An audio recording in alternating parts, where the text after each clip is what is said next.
வணக்கம் நண்பர்களே. இது அவள் போட்ட கணக்கு நாவல். இந்த நாவல் உங்களுக்கு பிடிச்சிருந்தா சப்ஸ்கிரைப் பண்ணுங்கள், லைக் பண்ணுங்கள், ஷேர் பண்ணுங்கள், கமெண்ட் பண்ணுங்கள். நான் வேலையை விட போகிறேன். கிஸ்மு இதை சொன்னது சுனிதா சொல்லிவிட்டாள். இப்போ என்ன சொன்னீங்க? எனக்கு இந்த வேலை பிடிக்கல, அதனால் ராஜினாமா பண்ண போகிறேன்னு சொல்கிறேன். உங்களுக்கு என்ன பைத்தியமாக பிடிச்சிருக்குது? ஏன் ஏன் எனக்கும் வேலை கிடையாது. நீங்கள் ஒருத்தர் தான் சம்பாதிக்கிற மனுஷன். உங்களுக்கும் ரொம்ப பெரிய சம்பளமெல்லாம் இல்லை. மாத கடைசியான இழுக்குது பிடிக்குது. இத்தனைக்கும் அவ்வளவு சிக்கனமாக நான் பட்ஜெட் போட்டு குடும்பம் நடத்துகிறேன். வெளியில் கிட்டத்தட்ட 30,000 ரூபாய் வரைக்கும் கடனும் இருக்குது. இந்த அழகில் நீங்கள் வேலையை விட்டால் என்ன கதி? நமக்கு 2 குழந்தைகள், 2ம் பொண்ணாக வேற பிறந்து தொலைச்சிருக்குது. நீ முடிச்சிட்டியா? ஏன் ஆஃபீஸில் நான் மாடாக உழைக்கிறேன், அப்படியும் அதுக்கு தகுந்த மரியாதை எனக்கு இல்லை. அவனோட பிஸ்னஸை இம்ப்ரூவ் பண்ணி தந்ததே நான். அதையெல்லாம் மறந்துட்டு புதுசாக வந்தவங்கள தலையில் தூக்கி வச்சுக்கிட்டு ஆடுறான். ஆடட்டுமே, உங்களை அவங்க கொண்டாடி என்ன வேணும் சொல்லுங்கள் பார்க்கலாம். வேணுண்டி, உனக்கு ஒன்றும் புரியலைன்னா வாயை முடிக்கிட்டு உக்காரு. புதுசாக வந்தவன் என்னையே டாமினேட் பண்ணுற அளவுக்கு அவனுக்கு அதிகாரம். இத்தனை நாள் நான் உழைச்ச உழைப்புக்கு மரியாதை இல்லை. அவனுக்கு என்னை விட சின்ன பையவன். நான் கை கட்டி நிற்க முடியுமா அவனுக்கு முன்னால்? எனக்கு மான ரோசம் இல்லையா? இதை பாருங்கள், வெளியில் இறங்கியாச்சு. 4 பேர் 4 விதமாக இருப்பாங்க. உங்களுக்கு 38 வயசு. இப்போது 23 வயசில் ஒருத்தன் வந்தால் ஏறத்தாழ அடுத்த தலைமுறை. அவனுக்கும் உங்களுக்கும் ஒரே மாதிரியான சிந்தனை இருக்காது.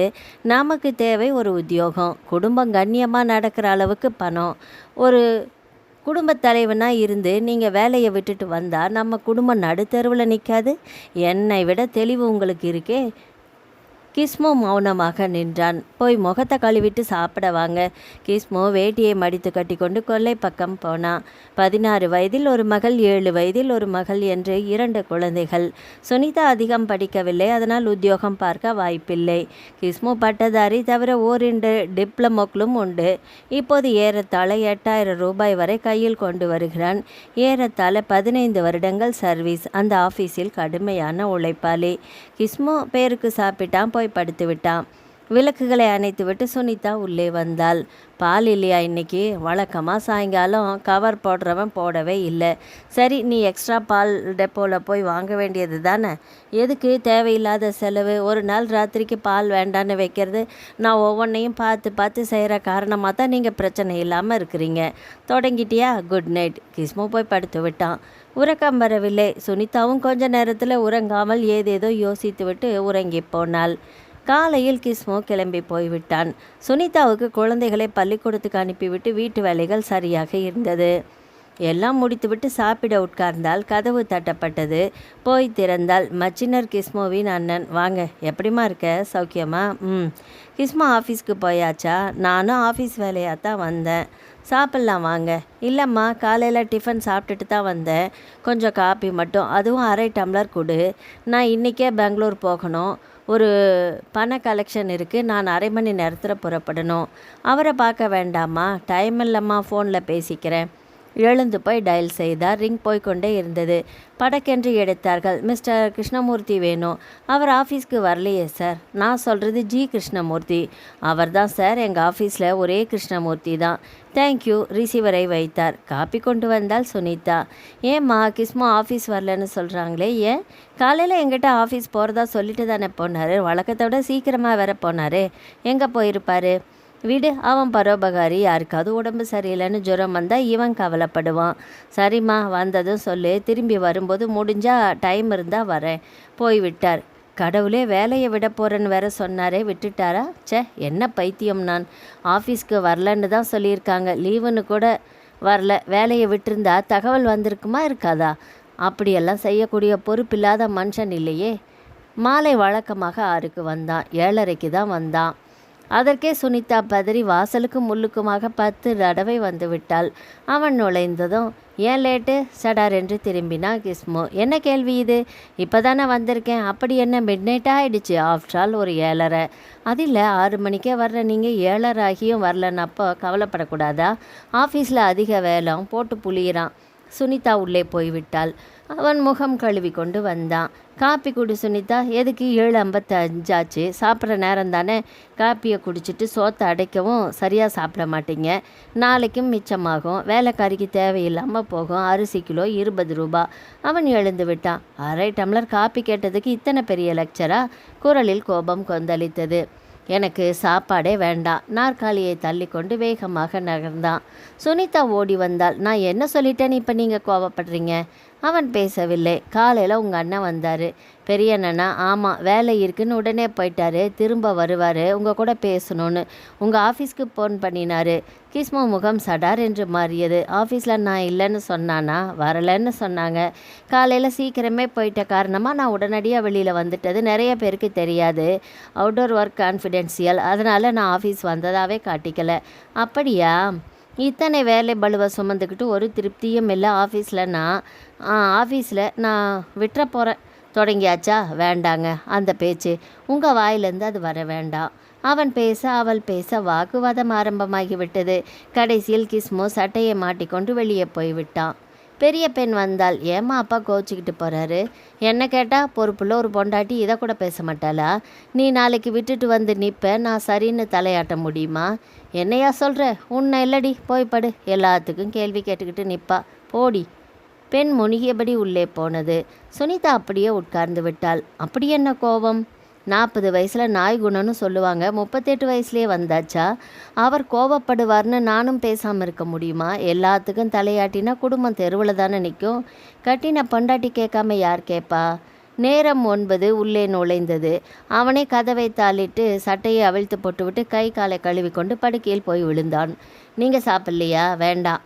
அவளுக்கும் பிடிக்கவில்லை. ஃப்ரிட்ஜில் தூக்கி வைத்துவிட்டு உள்ளே வந்தாள். அவன் திரும்பி படுத்து கொண்டிருந்தான். சமாதானப்படுத்தலாமா? எதுக்கு? ஏறிப்பார். வேண்டாம். இந்த மாதிரி சின்ன சின்ன ஊடல்கள் அதிகபட்சம் ஒரு நாளைக்கு தான் நீடிக்கும். அந்த நிம்மதியில் சுனிதா உறங்கி போனாள். ஆனால் அவள் கணக்கு தப்பு என்பது அவளுக்கே தெரியவில்லை. காலையில் வழக்கம் போல எழுந்து வேலைகள் பரபரப்பாக சுனிதா செய்து கொண்டிருக்க கிஸ்மோ புறப்பட்டு கொண்டிருந்தான். கதவு தட்டப்பட்டது. கிஸ்மோ போய் திறக்க பழைய ஹவுஸ் ஓனர் வரவேற்றான். கிஸ்மோ. சுனிதா ஓடி வந்தாள். உட்காருங்க, காப்பி தரேன். வேணாம்மா, நம்ம ராகினி பெரிய மனுஷி ஆயிருக்கு. நாளைக்கு தலைக்கு தண்ணி ஊற்றி புட்டு சுற்றுறோம், நீங்கள் வரணும். சுனிதா வருவா. நீங்கள் குடும்ப மனுஷர், தாராளமாக வரலாம். அதுக்கெல்லாம் ஆஃபீஸில் வேலை அதிகம், அதுதான் முடிஞ்சால் ஈவினிங் ஒரு நட வர்றேன். போய்விட்டார். 100 ரூபா கொடுக்க வேண்டாமா? எதுக்கு? 25 ரூபா போதும். வெத்தலைப்பாக்கு, பழம், பூ, கொஞ்சம் ஸ்வீட் எல்லாமே சேர்த்தா 50 ரூபா ஆகிடும். இது ஒரு 25 ரூபா. நமக்கு என்ன கொட்டியா கிடக்குது? சரிடி, அவங்க நம்ம நளினி பர்த்டேக்கு தரலையா? என்ன தந்தாங்க? ஒரு எவர் சில்வர் தட்டு. அது கூட புதுசு இல்லை, சர்ஃபு போட்டு தேய்ச்சி தந்த ஸ்க்ராட்ச் இருக்குது. தலையில் அடித்து கொண்டான் கிஸ்மோ. சுனிதா, நீ ஏன் இத்தனை கஞ்சமாக இருக்க? இப்படி இருந்துகிட்டே மொழி பிதுங்குது. நான் ஒன்றும் கஞ்சமில்லை. சரி புறப்படுங்க. பஸ்ஸை விட்டுட்டு ஆட்டோவில் போவீங்க, அது ஒரு தண்ட செலவு. கிஸ்மோ முறைத்து விட்டு வெளியேறினான். சின்னவள் 7 வயது. மீனுக்குட்டி திடீரென்று வாந்தி எடுக்க தொடங்கியது. சுனிதா ஓடினாள். என்னடி ஆச்சு? அது அழத் தொடங்கியது. அதை பாத்ரூமுக்கு அழைத்து சென்று க்ளீன் செய்து, நல்ல காலம் யூனிஃபார்ம் போடலை, போய் உட்காரு, வர்றேன் என்று சொல்லிவிட்டு அது வாந்தி எடுத்ததை க்ளீன் பண்ணி ஃபினாயில் போட்டுவிட்டு வந்தாள். மீனுவா, இப்போ யூனிஃபார்ம் போட்டுக்கோ. அது பதிலே சொல்லலை. உன்னை தாண்டி இப்போதும் பதில் இல்லை. அருகில் வந்தாள். கண்டபடி நீ தின்ற, அதுவும் என்ன பலகாரம்னா அளவு இல்லையா? தாங்குமா? அதுதான் வாந்தி. அருகில் வந்து மகளை தொட அது கண்கள் செருக அப்படியே அவள் மேல் சாய்ந்தது. மயக்கமாக. சுனிதா ஏறத்தாழ அலறிவிட்டாள். அவசரமாக டயல் செய்தால். ஹலோ, கிருஷ்ணமூர்த்தி இருக்காரா? அவர் ஆஃபீஸ்க்கு வரமாட்டார்மா. நீங்கள் யார் பேசுறது? சுனிதா ரிசீவரை வைத்தாள். அவர் ஆஃபீஸ்க்கு வரலன்னு சொன்னால் அது ஒரு விதம், அவர் லீவு போட்டிருக்கிறாருன்னு சொன்னால் அது இன்னொரு விதம். தெரியலன்னு சொன்னால் கூட நியாயம். அவர் ஆஃபீஸ்க்கே வரமாட்டார்னா, இனிமே வரமாட்டார்னா என்ன அர்த்தம்? வேலையை விட்டாச்சா? அடி வயிற்றில் கத்தி பாய்ந்தது. சுனிதா. குழந்தை மயங்கியாச்சு, இது அப்புறமா யோசிக்கலாமே. குழந்தையை கிடத்தி தண்ணீர் தெளித்தாள். லேசாக ஐஸ் வைத்தாள். மெல்ல அது கண் விழித்தது. வா, மெதுவா வா, இப்போ டாக்டர்கிட்ட போயிட்டு வந்துடலாம். பெரியவள் புறப்பட்டு போய்விட்டாள். கதவை பூட்டி கொண்டு மீனுவை ஆட்டோவில் அழைத்து சென்றாள். டாக்டர் பரிசோதித்தார். பிளட் டெஸ்ட் எடுக்கணுமா, ஜாண்டிஸ் இருக்குமோன்னு தோணுது. இரத்த பரிசோதனை செய்யப்பட்டது. 10 நிமிடங்களில் ரிப்போர்ட் வந்தது. மஞ்சள் காமாலை என்று உறுதி செய்யப்பட்டது. டாக்டர் மருந்துகளை எழுதி தந்து வேண்டிய உத்தரவுகளையும் பிறப்பித்து அனுப்பினார். வழியில் மருந்துகள், குழந்தைக்கு இளநீ என்று சகலமும் வாங்கி கொண்டு வீட்டுக்கு வந்து சேர்ந்தாள் சுனிதா. குழந்தையை படுக்க வைத்தால் அழத் தொடங்கியது மீனு. என்னம்மா செய்து? பயமா இருக்குமா? ஒன்றுமில்லம்மா, உனக்கு எல்லாருக்கும் வர்றது தான், பயப்படாத. சமாதானப்படுத்தி போட்டது போட்டபடி இருந்த வேலைகளை கவனிக்க தொடங்கினாள். அவர் ஆஃபீஸ்க்கு வரமாட்டார்மா.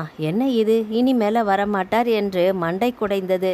ஏன் வரமாட்டார்? நான் அவர் மனைவி என்று சொல்லியிருக்கலாமோ? அப்படி சொல்லியிருந்தா மீதி தகவல் வந்திருக்காதோ? ஏகப்பட்ட பண செலவு, மனக்குழப்பம். இதை சொன்னால் இன்னைக்கு எப்படி மழுப்ப போறாரு?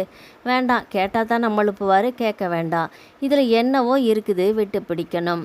அன்று மாலை வழக்கம் போல டான் என்று 6 மணிக்கு வந்து விட்டான். மீனுவுக்கு மஞ்சள் காமாலை என்றதும் தவித்து போனான். எனக்கே ஆஃபீஸ்க்கு நீ ஃபோன் பண்ணல, இப்படி கேட்பான் என்று சுனிதா எதிர்பார்த்தால் கேட்க மாட்டான் என்றும் தெரிந்தது. குழந்தையை விட்டு நகராமல் அதன் பக்கத்திலேயே இருந்தான். பாவம், பாசம் இருக்கிறது. குழந்தைக்கு ஒன்று என்றால் பதறி துடிக்கிறது. நானும் அவசரப்பட்டு தப்பாக எடை போடக்கூடாது, பொறுத்திருந்து தான் பார்க்க வேண்டும். மறுநாள் காலை எழுந்து குளிக்கவே போகவில்லை கிஸ்மு. நீங்கள் குளிக்கல? கொஞ்சம் நேரம் ஆகட்டுமா? ஆஃபீஸ்க்கு லேட் ஆகாதா? நான் இன்னைக்கு லீவு போட்டுடுறேன். குழந்தை இப்படி இருக்கும்போது போக பிடிக்கல. சுனிதா லேசாக நெகிழ்ந்தாள். நான் நல்லா பார்த்துக்கிறேன். நீ தானே எல்லாம் பார்த்துக்கிற, யார் இல்லைன்னு சொன்னா? இருந்தாலும் எனக்கும் மனசு கேட்கல சுனிதா. ஃபோனில் லீவு சொல்ல வேண்டாமா? வேண்டாம், அவசர வேலை, 1/2 மணி நேரம் வந்துட்டு போன்னு சொல்லுவான். அது அப்படியே நீளும். வேண்டாமே ப்ளீஸ், அதை பற்றி பேசாத இப்போ. நிதானமாக குளித்தான். அவளுடன் சாப்பிட்டான். அவன் பாத்ரூம் போயிருந்த சமயம் டெலிஃபோன் ஒலித்தது. சுனிதா போய் எடுத்தாள். கிஸ்மு இருக்கிறாரா? நீங்கள் யார் பேசுகிறது? அவரோட ஆஃபீஸ்லேருந்து பேசுகிறோம். அவர் இல்லையே, கொஞ்சம் பர்சனல் ஒர்க்குன்னு காலையிலே போயாச்சு. ஏதாவது சொல்லணுமா? நாளைக்கு மீட்டிங், கடைசியாக தீர்மானம் செய்ய போகிறாங்க. அவர் இதுக்கும் வரலன்னா என்னாகும்னு அவருக்கே தெரியும், சொல்லிடுங்க. என்ன பிரச்சனை? சுனிதா சின்ன குரலில் கேட்டாள். ஃபோனில் வேண்டாமே, நீங்கள் நேரில் வந்தால் சொல்லலாம். வர்றேன்.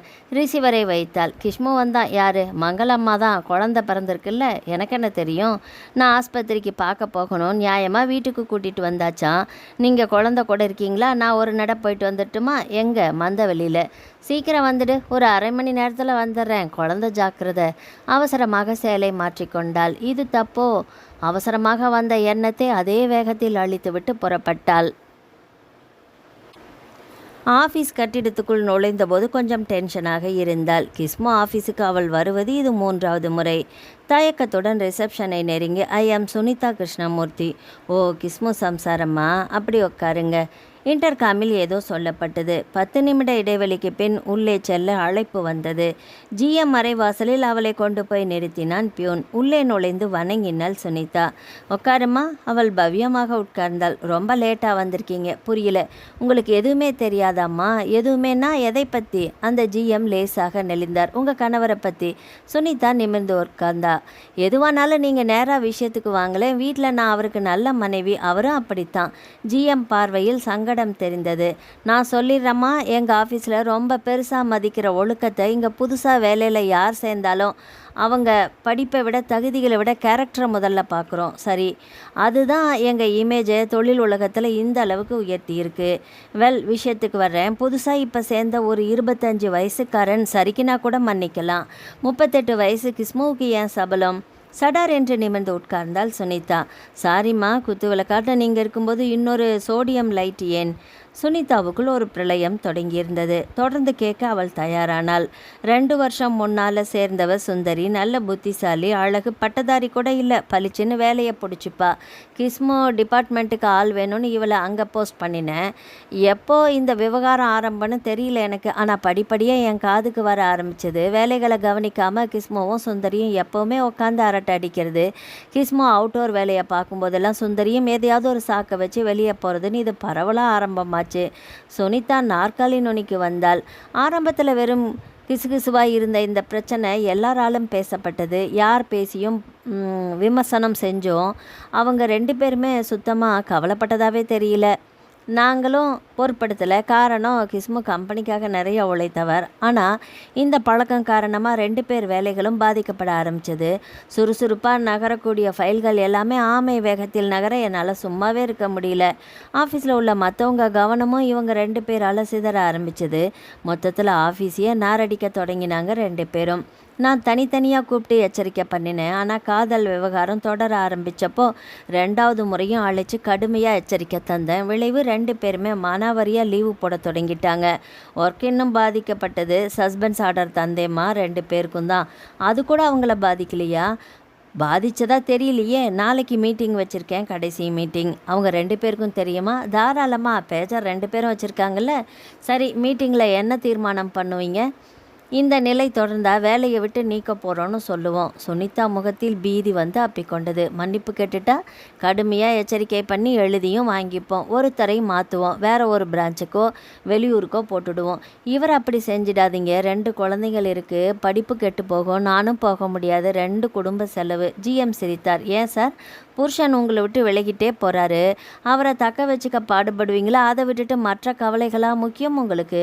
நாளைக்கு எப்போ மீட்டிங்கு? காலையில் 11 மணிக்கு. ஒரு கேள்வி சார். என்னம்மா, அந்த சுந்தரி கல்யாணமானவளா? தெரியலம்மா, எங்கள் ரெக்கார்டில் மிஸ்ஸுன்னு தான் தந்திருக்கா. லேடிஸ் ஹாஸ்டலில் இருக்கா. ஏற்கனவே கல்யாணமாக்கி புருஷனை விட்டுட்டு வந்தவன் ஒரு பேச்சு இருக்குது. யாருக்கு தெரியும் இதெல்லாம்? அவள் லேடிஸ் ஹாஸ்டல் எங்கே இருக்குது? போக போகிறீங்களா? சுனிதா எதுவும் பேசவில்லை. அம்மா, மற்றவங்கள தட்டி கேட்க உங்களுக்கு என்ன உரிமை இருக்குது? உங்கள் புருஷனை கேளுங்க, சண்டை போடுங்க. இது மாதிரி ஊர் சுற்றுற கால்களை உடச்சி உட்கார வைங்க. ஜிஎம் ஆவேசமாகி விட்டார். சுனிதா எழுந்து விட்டாள். சார், அவரை வேலையை விட்டு நீக்கிடாதீங்க, குடும்பம் தத்தளிக்கும். முடிஞ்ச வரைக்கும் சமாளிக்கிறோம், முடியலன்னா எங்கள் மேலே வருத்தப்படாதீங்க. சரி சார். சுனிதா வெளியே வந்தாள். கசமுசா என்று பேசும் குரல்கள் காதிலும் விழுந்தது. கிஸ்மு பொண்டாட்டியா? அந்த அம்மாவே தான். ஜிஎம் வர சொன்னாரா? இருக்கும். நாளைக்கு ஃபைனல் மீட்டிங் இல்லையா? வான் பண்ணத்தான். புருஷன் வண்டவாளம் ஏற்கனவே தெரிஞ்சிருக்குமோ? இது வரைக்கும் தெரியலனா இப்போ நிச்சயமாக ஜிஎம் சொல்லியிருப்பார். சுனிதா வெளியே வந்து விட்டால். நடக்கக்கூட முடியவில்லை. என் புருஷனா இப்படி? அவருக்கு நான் என்ன குறை வச்சேன்? ஏன் இத்தனை வயசுக்கு மேலே எவ கூடவோ இப்படி ஒரு சபலம்? ஆஃபீஸ் வேலையை கூட மறந்துட்டு போகிற அளவுக்கா இவரை சுந்தரி பைத்தியமாக்கி வச்சிருக்கிறா? கேள்விகள் சரசர என்று புகுந்து மண்டையை குடைய வீட்டுக்கு போகும் பேருந்தில் ஏறினாள். எப்படி தொடங்குவது? கேட்கலாமா? கேட்டுத்தானே ஆக வேண்டும். இல்லாவிட்டால் நிலைமை மோசமாகிவிடும். வேலையை விட்டுவிட்டு வந்த பின்னாடி கேட்டு எந்த லாபமும் இல்லை. மனதுக்குள் கேள்விகளை தயாரித்து கொண்டாள். ஆனால் நிதானம் அறவே தொலைந்து போய் அளவுக்கு மீறிய கோபம் வந்து கொண்டிருந்தது. அவசரப்படாத சுனிதா, கோபத்தை அடக்கு, இல்லைன்னா நஷ்டம் உனக்கு தான். உள் மனசு எச்சரித்தது. அதற்கு மரியாதை கொடுத்தாள் சுனிதா. பஸ் நின்றது. இறங்கி வீட்டை நோக்கி நடக்க தொடங்கினாள். கதவை திறந்தான் கிஸ்மு. உள்ளே சுனிதா நுழைந்தாள். நீ போய் ரொம்ப நேரமாச்சே, நான் கவலைப்பட்டுட்டே இருக்கேன். அவள் பேசாமல் உள்ளே போய் முகம் கழுவி கொண்டு வந்தாள். சுனிதா, கொஞ்சம் காப்பி கூட. அதற்கும் பதில் பேசாமல் காப்பியை தயாரித்து கொண்டு வந்து தந்தாள். குடித்தான். மீன் நார்மலாக தான் இருக்கா? மங்களம் குழந்தை எப்படி இருக்குது? பெண் குழந்தை. என்ன பேர் வைக்கலான்னு கேட்டால் அழகாக இருந்தது இல்லையா, சுந்தரின்னு பேர் வைக்க சொன்னேன். சொல்லிவிட்டு நேராக பார்த்தாள். அவனால் தாள முடியவில்லை. ஏன் இப்படி பார்க்குறா? சுந்தரின்னு அழுத்தி வேற சொல்கிறா. இவளுக்கு எல்லாம் தெரிஞ்சு போச்சா? யார் சொல்லியிருப்பாங்க? கேள்வி மேல் கேள்வி வந்தது.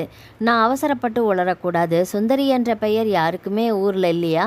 நாளைக்கு நீங்கள் லீவா? போயிடுவேன். ஏன்? போய்தான் ஆகணும். நீங்கள் போகலைன்னா வேலை உங்களை விட்டு போயிடுமே. சுந்தரி, நீ என்ன சொல்கிற?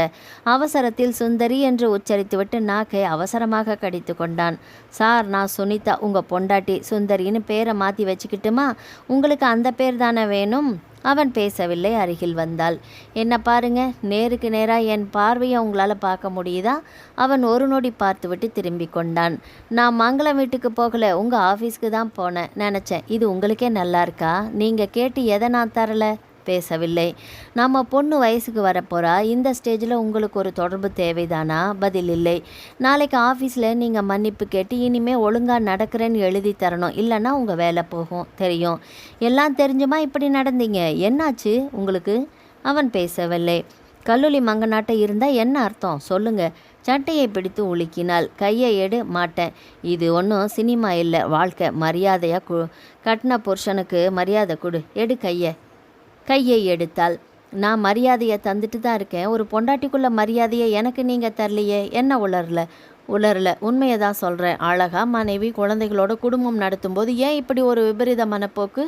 என்ன குறை வீட்டில் உங்களுக்கு? அவன் பேசவில்லை. நான் உங்ககிட்ட சண்டை போட வரல. உணர்ச்சி வசப்பட்டு நான் உங்ககிட்ட தப்பாக நடந்திருந்தா என்ன நீங்கள் மன்னிச்சிடுங்க. அவள் தொடர்பு இத்தனை நாள் இருந்தது கேட்ட சொப்பனம். அதை யாருமே இனிமேல் பேச போகிறதில்ல, மறந்துடுங்க. நாளைக்கு ஆஃபீஸில் மன்னிப்பு கேட்டு லெட்டரும் தந்துட்டு வந்துடுங்க. அவன் மௌனமாக இருந்தான். ஏன் பேசல? முடிவுகளை நான் எடுக்கிறேன். என்ன முடிவுன்னு எனக்கு தெரிஞ்சாகணும். இப்போ எதையும் உங்ககிட்ட பேச எனக்கு விருப்பம் இல்லை, விட்டுடு. சரி பேசல, ஆனால் வேலையை விட்டுட்டு என்னையும் குழந்தைகளையும் தெருவில் நிறுத்திட்டா நான் சும்மா இருக்க மாட்டேன். ஊரை கூட்டி நியாயம் கேட்பேன். அப்போ நீங்கள் பார்க்க போகிறது இந்த சுனிதாவா இருக்காது. அவன் பேசவில்லை. என்ன அக்கிரமம் இது? எதுக்கு இப்படி ஒரு புத்தி? வெக்கமா இல்லை? பொண்டாட்டி முகத்தில் கரிய பூச என்ன அப்படி ஒரு ஆசை? அவன் உள்ளே போய்விட்டான்.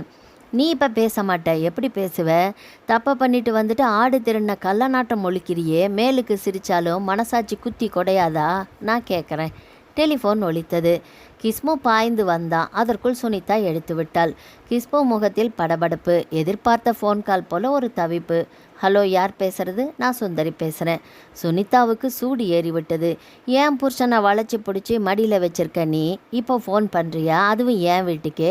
குடியை கெடுத்தது போதாதுன்னு அடுத்த கட்டத்துக்கும் வர்றியா? ஃபோனை வைடி முண்டை. ரிசீவரை வைத்துவிட்டு திரும்பினாள் சுனிதா. கிஸ்மு நெருங்கினா. அவளையே பார்த்தான். பலார் என்று அறைந்தான். சுனிதா நிலை குளிந்தாள். அடித்த பிறகு கிஸ்மு அடுத்த வார்த்தை பேசவும் இல்லை. சுனிதாவுக்கு அந்த அறை மான பிரச்சனையாகிவிட்டது. கல்யாணம் முடிந்து இத்தனை வருடங்களில் இந்த தாம்பத்திய வாழ்க்கையில் புருஷனிடம் சுனிதா அறை வாங்குவது இதுதான் முதல் முறை. அதுவும் வேறொரு பெண் காரணமாக. தேவையா? ஆஃபீஸே நாரி, நாளை இறுதி கட்ட கூட்டம் வேற. இந்த மனுஷன் போகிற போக்க பார்த்தா நிச்சயமாக வேலையை விட்டுடுவார் போல தான் இருக்குது. எனக்கு உத்தியோகமும் இல்லை. என் குழந்தைகளோட கதி? கிஸ்மு உள்நோக்கி நடக்க. நில்லுங்க. கிஸ்மு நின்றான். திரும்பினான். படித்தவர், நல்ல உத்தியோகம் பார்க்குறவர் கட்டின பொண்டாட்டியை கை நீட்டி அடிக்கிற அளவுக்கு அநாகரிகமாக நீங்கள் மாறினது எப்போ? அந்த பொண்டாட்டி தாறுமாறாக பேசுகிறப்போ. நான் எவ்வளோ ஒரு ஸ்டாப் இட். திரும்பவும் அதே அநாகரிக வார்த்தைகளை நீ உபயோகப்படுத்துகிற. யார் எப்படியோ அதை அப்பட்டமாக சொல்கிறதுல என்ன தப்பு?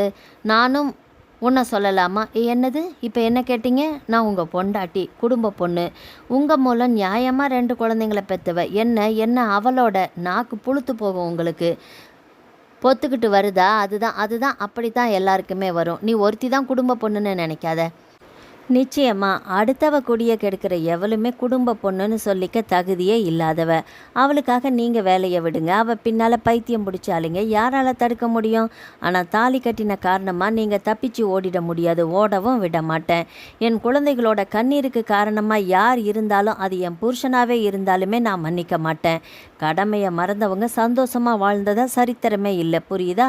அவன் நின்று ஏற இறங்க பார்த்தான். உள்ளே போய்விட்டான். சுனிதா சோஃபாவில் கவிழ்ந்து குமரி ஆளத் தொடங்கினாள். சுனிதாவுக்கு அப்பா அம்மா உயிரோடு இல்லை. அண்ணன் ஒருவன் வட இந்தியாவில் எங்கோ ஒரு மூலையில் இருக்கிறான்.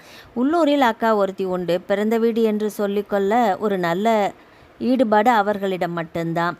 அதுவும் அத்தான் கிட்டி நல்ல மனிதர். அவர் பெயரும் கிருஷ்ணமூர்த்தி தான். கிட்டி என்பார்கள். அக்கா வேடிக்கையாக சொல்லுவாள், ஓம் புருஷனும் கிருஷ்ணமூர்த்தி, ஏன் புருஷனும் கிருஷ்ணமூர்த்தி. வித்தியாசப்படுத்தத்தான் இந்த கிஸ்மு கிட்டி. சுனிதா காலையில் வேலைகளை முடித்துவிட்டு வந்துவிட்டாள். முதல் நாளே அக்காவுக்கு ஃபோன் பண்ணி, நாளைக்கு நான் வர்றேன், முக்கியமான விஷயம் பேசணும், அத்தானை கண்டிப்பாக இருக்க சொல்லு. 10:30 மணிக்கு உள்ளே நுழைந்தாள். அக்கா வரவேற்றாள். அத்தான் இல்லையா? இருக்காரு, உனக்காக லீவு போட்டுட்டு காத்திருக்கிறாரு. கிட்டி வந்தார். வாமா சுனிதா, உக்காரு. சாப்பிட்டியா இல்லை சாப்பிட்றியா? வேண்டாங்க்கா. கிட்டி அருகில் வந்தார். என்னம்மா விஷயம்? அவர் கனிவாக கேட்டது தான் தாமதம். சுனிதா பெரிதாக அழத் தொடங்கிவிட்டாள். அக்கா பதறிவிட்டாள். சுனிதா, என்னடியாச்சு? தொடர்ந்து சுனிதாவின் அழுகை நீடித்தது. நீ இருமா, அழட்டும். அடக்கி வச்சிருக்கா. நம்மளை பார்த்ததும் பிச்சுக்கிட்டு வருது. வரட்டும், அழுது முடிஞ்சு ஓயட்டும். அப்போ தான் தெளிவாக பேச முடியும். சுனிதா அழுகை அடங்கி மெல்ல மெல்ல விசும்பலுக்கு வந்தாள். நிறுத்தினாள். இப்போ சொல்றியாமா? ஒன்று விடாமல் சமீபத்த நிகழ்ச்சி வரை சொல்லி முடித்தாள். மூச்சு விடாமல் நிறுத்தினாள். இது கொடுமையாக இருக்கே கிஸ்மு. புத்தி ஏன் இப்படி போச்சு? நல்லவராக இருந்தாரு. அக்கா புலம்பினாள். அதெல்லாம் சொல்லாத. மனுஷ மனசு எப்போ எந்த நொடியில் பல்ட்டி அடிக்குன்னே தெரியாது யாருக்கும். நல்லா இருக்கே, பொண்டாட்டி 2 குழந்தைங்களை வச்சுட்டு இப்படி தடம் மாறலாமா? மாறியாச்சு. நடந்ததை பேசி புலம்பி நேரத்தை வீணாக்கிறது சரியில்லை. இது புதுசும் இல்லை, கோவலன் காலத்து கதை தான். சரி அத்தா, நிச்சயமாக இன்றைக்கி ஆஃபீஸில் அந்த கடைசி மீட்டிங்கில் இவர் ஒழுங்காக நடந்துப்பார்னு நான் நினைக்கல. வேண்டாம், வேலை போகும். சரி, என்ன குழந்தைகளை விடுங்க. வேலை போனால் பணம் இல்லைன்னா அந்த சுந்தரி இவரை மதிப்பாளா? மாட்டா. அப்படின்னா கொஞ்ச நாள் ஆடிட்டு திரும்பி வருவார். இல்லைன்னா நிச்சயம் வரத்தானே வேணும். கோவலன் திரும்பி வந்தப்போ கண்ணகி ஏற்றுக்கிட்டா நான் செருப்பால் அடிப்பேன். சுனிதா, என்ன பேசுகிற நீ? அக்கா, ஓம் புருஷன் நல்லவர், உனக்கு எந்த பாதிப்பும் உண்டாகலை. அதனால் நீ பதிபக்தியாக கொண்டாடலாம். என்னால் முடியுமா? எழுந்துட்டு நிற்கிறவங்களுக்கு தானக்கா வேதனை புரியும். நான் இல்லைன்னு சொல்லலடி. சரி சுனிதா, உன்னோட அடுத்த கட்ட நடவடிக்கை என்ன? அத்தான் கிட்டி கேட்டார். எனக்கே புரியல அத்தான். இந்த ஆள் கூட அப்படி வாழ்ந்து தான் தீரணும்னு என்ன இருக்குது? பேசாமல் விவாகரத்துக்கு அப்ளை பண்ணட்டுமா? இருமா, அவசரப்படாத. உன் கோபம் ரொம்ப நியாயமானது தான். ஆனால் பதட்டம் நிறைய இருக்குது உங்ககிட்ட. தாம்பத்தியம் மென்மையான ஒரு பூ. அதை லேசாக மூக்குக்கிட்ட வச்சா வாசனை வரும். முரட்டுத்தனமாக கசக்கினா குட்டி சுவராகும். புரியலை. நீ இப்போ அவசரப்பட்டு எந்த நடவடிக்கையும் எடுக்க வேண்டாம். வேலையை விட்டுட்டு வெளியில் வரப்போகிற கிஸ்மோ என்ன செய்ய போகிறாருன்னு பொறுத்திருந்து பார்க்கணும். சரியாத்தான், நான் வேடிக்கை பார்த்துட்டே இருக்க முடியாதே. குடும்பம் நடத்தணுமே. பேங்க் பேலன்ஸ் ஏதாவது வச்சுருக்கியா? 3 மாதத்துக்கு சௌகரியமாக தாக்கு பிடிக்கலாம். அப்புறம்தான் அவஸ்தையே தொடங்கும். சரி, நான் கொஞ்சம் பணத்துக்கு ஏற்பாடு பண்ணுறேன். இன்னொரு 3 மாதத்துக்கு தாக்குப்பிடி. அப்புறம் யோசனை பண்ணலாம். அதுக்குள்ளே உனக்கு ஒரு வேலை வாங்க முடியுமான்னு பார்க்கலாம். சுனிதா எழுந்தாள். பாருக்கா, எவ்வளோ சீர்பட வாழ்ந்தேன். இப்போ சீரழிஞ்சு நிற்கிறேன். அத்தான் குறுக்கிட்டார். உனக்கு எதுவும் ஆகலை சுனிதா, நாங்கள்லாம் இல்லையா? விட்டுடுவோமா? இதுதான் வாழ்க்கைன்னு யாருமே இப்பெல்லாம் வரம்பு கட்டிக்கிறதில்ல. ஒழுங்காக இருந்தால் கணவன் மனைவிக்குள்ள மரியாதை, பரஸ்பரம் விட்டு கொடுத்தல், எதிர்பார்ப்பு எல்லாமே இருக்குது. அது அழகாக நடக்கவும் செய்யுது. முரண்பட்டால் எல்லாமே தழுகில் போகட்டும்னு உடனே முடியாது. உதரத்தான் வேணும்னு ஆயிட்டா வச்சுக்கவும் முடியாது. பார்க்கலாம், கவலைப்படாத, நான் வர்றேங்க்கா. அத்தானிடமும் சொல்லிக்கொண்டு சுனிதா புறப்பட்டாள். எதிர்காலம் பற்றின ஒரு கேள்விக்குறி அவளிடம் பெரிதாக நின்றது. ஆஃபீஸில் உயர் அதிகாரிகள் முன்பாக கிஸ்மோ, சுந்தரி இருவருமே இருந்தார்கள். அந்த மீட்டிங் காலை 11 மணிக்கு கூடியது. ஜிஎம் தொடங்கினார். இந்த ஆஃபீஸுக்குன்னு சில ஒழுங்குமுறைகள் இருக்குது. அதை யார் மீறினாலும் நடவடிக்கை எடுப்போம். சமீப காலமாக மிஸ்டர் கிருஷ்ணமூர்த்தி அண்ட் சுந்தரியால் ஆஃபீஸில் ஒரு தேவையில்லாத சலசலப்பு உண்டாகி இருக்கும். சம்மந்தப்பட்ட ஃபைல்கள் கவனிக்கப்படலை. மற்ற ஊழியர்கள் கவனம் திசை மாறி இருக்குது. இது உங்கள் பர்சனல் மேட்டர் தான். அப்படி சொல்கிற பட்சத்தில் ஆஃபீஸ் முடிஞ்ச அப்புறம் வெளியில் நீங்கள் எப்படி நடந்துக்கிட்டாலும் எங்களை அது பாதிக்காது. நாங்கள் கேட்குற உரிமையும் இல்லை. ஆனால் ஆஃபீஸ் பாதிப்புக்கு உள்ளாகி இருக்குல்ல, விளக்கம் தேவை. இனிமேல் அது மாதிரி நடக்காமல் பார்த்துக்குறோம். சுந்தரி சொன்னாள். அப்பாலஜி லெட்டர் எழுதி தர முடியுமா? முடியும். சுந்தரி தான் சொன்னாள். மிஸ்டர் கிஸ்மோ சொல்லலையே. சாரி சார், நான் மன்னிப்பு கேட்க தயாராக இல்லை. இந்த ஆஃபீஸில் எத்தனையோ காதல் விவகாரம் நடந்திருக்கு. அப்போல்லாம் வராத என்கொயரி எங்கள் விஷயத்தில் மட்டும் வருவானேன்.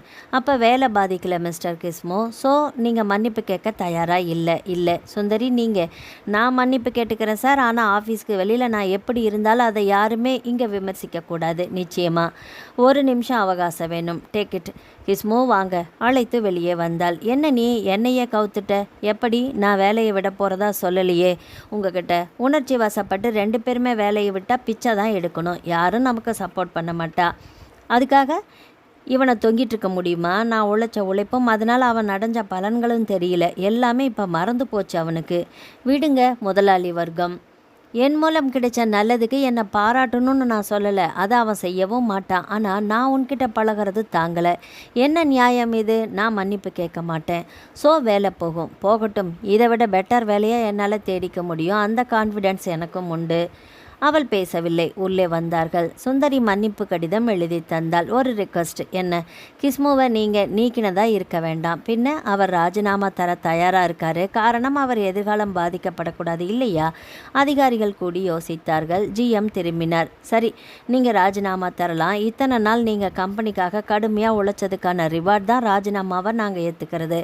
ஆனால் ஒரு கேள்வி மிஸ்டர் கிஸ்மு. என்ன? டெர்மினேட் பண்ணினா உங்கள் எதிர்காலம் பாதிக்கும்னு சுந்தரி பயந்தா. அதில் தப்பில்லை. ஆனால் உங்களையே நம்பி வாழ்கிற ஒரு மனைவி, 2 குழந்தைகளோட எதிர்காலம் இருண்டு கிடக்கே. அதை பற்றி நீங்கள் யோசனை பண்ணினீங்களா மிஸ்டர் கிஸ்மு? அவன் பேசவில்லை. யாரும் யாரையும் நம்பி வாழலை. எல்லாருமே பொழைச்சிப்பாங்க. ஆனால் மனசு எரிஞ்சு மனைவி போடுற சாபம் இருக்கே, அத்தனை சீக்கிரம் அது விட்டுறாது. துரத்தி அடிக்கும். புரியுதா? கிஸ்மு நின்றான். நீங்கள் போகலாம். இருவரும் வெளியே வந்தார்கள். பின்னால் குரல் முதுகில் மோதியது. அந்த பொம்பளை சாமர்த்தியமாக தன் வேலையை தக்க வச்சுக்கிட்டா பாத்தியா? அதுதான் புத்திசாலித்தனம். இது விட்டுட்டு நிற்கிது பாரு. புத்தி வேணும். முந்தானையில் அதை ஒழிச்சு வச்சா எப்படி கரையேறும் இதுங்கெல்லாம்? இருவரும் வேகமாக வெளியே வந்தார்கள். எங்கே போகிறோம் கிஸ்மோ? எனக்கு மனசு சரியில்லை. ஏன்? பிரச்சனை 2 பேருக்கும் பொதுவாக வந்திருக்கு. ஆனால் வேலையை விட்டு நீக்கப்பட்டது நான். நீங்களும் மன்னிப்பு கடிதம் தந்திருந்தா இது மாதிரி நடந்திருக்காது. எதுக்கு மன்னிப்பு கேட்கணும்? சரி கிஸ்மு, அவங்க சொல்கிற மாதிரி வெளியில் நாம் எப்படி இருந்தாலும் கேட்க முடியாது. ஆஃபீஸில் அப்படி இல்லையே. நீ யார் பக்கம்? நியாயத்தோட பக்கம். இல்லை, நீ சுயநலக்காரி. 2 பேருமா சேர்ந்து வெளியில் காலை வச்சுருந்தா மதிப்பு இருந்திருக்கும். உன் வேலையை காப்பாற்றிக்க நீ மன்னிப்பு லெட்டர் தந்தது மகா கேவலம்.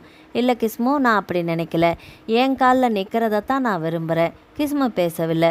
விட்டுட்டு போனால் வேலை கிடைக்கும்னு நம்பிக்கை உங்களுக்கு இருக்குது, எனக்கு அது இல்லை. இருக்கிறத தக்க வச்சுக்கிறது தப்பா?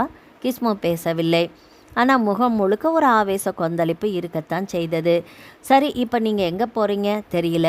நான் ஹாஸ்டலை வெக்கேட் பண்ணிடுறேன். நாளை மறுநாள் நமக்கு வீடு கிடைச்சிடும். அது வரைக்கும் நீங்கள் சமாளிங்க. சரி, அப்புறம் எப்போ நம்ம கல்யாணம்? என்ன உளர்ற? இப்போ அது சாத்தியமில்லை. ஏன்? சட்டப்படி குற்றம். சுனிதா இருக்கும்போது உன்னை எப்படி நான் கல்யாணம் செஞ்சுக்க முடியும்? விஷயம் பெருசானா என்னை அரெஸ்ட் பண்ணக்கூட வாய்ப்பு இருக்குது. சரி, விவாகரத்து பண்ணிடுங்க. எதுக்கு? இதென்ன கேள்வி? மனசு ஓட்டலைன்னா உறவு மட்டும் ஒட்டிகிட்டு இருந்து என்ன லாபம்? யோசிக்கணும். என்ன யோசனை? அவள் என் பொண்டாட்டி. என் மூலம் 2 பிள்ளைங்க பெற்றிருக்கா. நேற்று வரைக்கும் அவளுக்கும் எனக்கு எந்த தகராறும் இல்லை. இப்போ தான் விவரம் தெரிஞ்சு அவள் வெடித்து செதறா. அதில் தப்பு இல்லையே. அவளை நீங்கள் நியாயப்படுத்துகிறீங்களா கிஸ்மு? நிச்சயமாக. ஒரு மனைவியோட குமரல், கொந்தளிப்பு, கோபம் எல்லாத்தையுமே எப்படி தப்புன்னு சொல்ல முடியும்? அதனால் அவளையும் குழந்தைகளையும் விட எனக்கு இஷ்டமில்லை. சுந்தரி முகத்தில் அலையலையாக அதிர்ச்சி. பின்ன என்ன ஏன் தேர்ந்தெடுத்தீங்க? புரியலை. எனக்கு ஒன்று ரொம்ப பிடிச்சிருந்தது. ஜாலியாக பழகினேன். உடம்பு மனசு எல்லாத்தையும் உன்கிட்ட நான் உணர்ந்தாச்சு. நீயும் தடுக்கலை. இப்போ உன்னையும் என்னால் விட முடியல. இது திரிசங்கு நிலை. வேறு வழி இல்லை எனக்கு. அதனால் எனக்கு தோணுற யோசனை இதுதான். என்ன? நீயும் என்னோட வா. எல்லாருமே ஒரே வீட்டில் வாழ முடியாதா? சான்ஸே இல்லை. எனக்கு அதில் இஷ்டமும் இல்லை. எதுக்கு? நான் சுனிதா இருக்கிற வீட்டில் ஏன் குடித்தனம் வரணும்? நிச்சயமாக முடியாது. சுந்தரி, கட்டின பொண்டாட்டி இருக்க இன்னொருத்தி பக்கம் மனசு தாவினா எல்லாத்துக்குமே தயாராக தான் இருக்கணும். கிஸ்மு பேசவில்லை. நமக்கு தனி வீடு நான் பார்க்குறேன். அதில் நாம் குடித்தனம் போகிறோம். உங்கள் சட்ட சிக்கல்களை தீர்த்துக்கிறதும் உங்கள் பொறுப்பு. கிஸ்மு பேசவில்லை.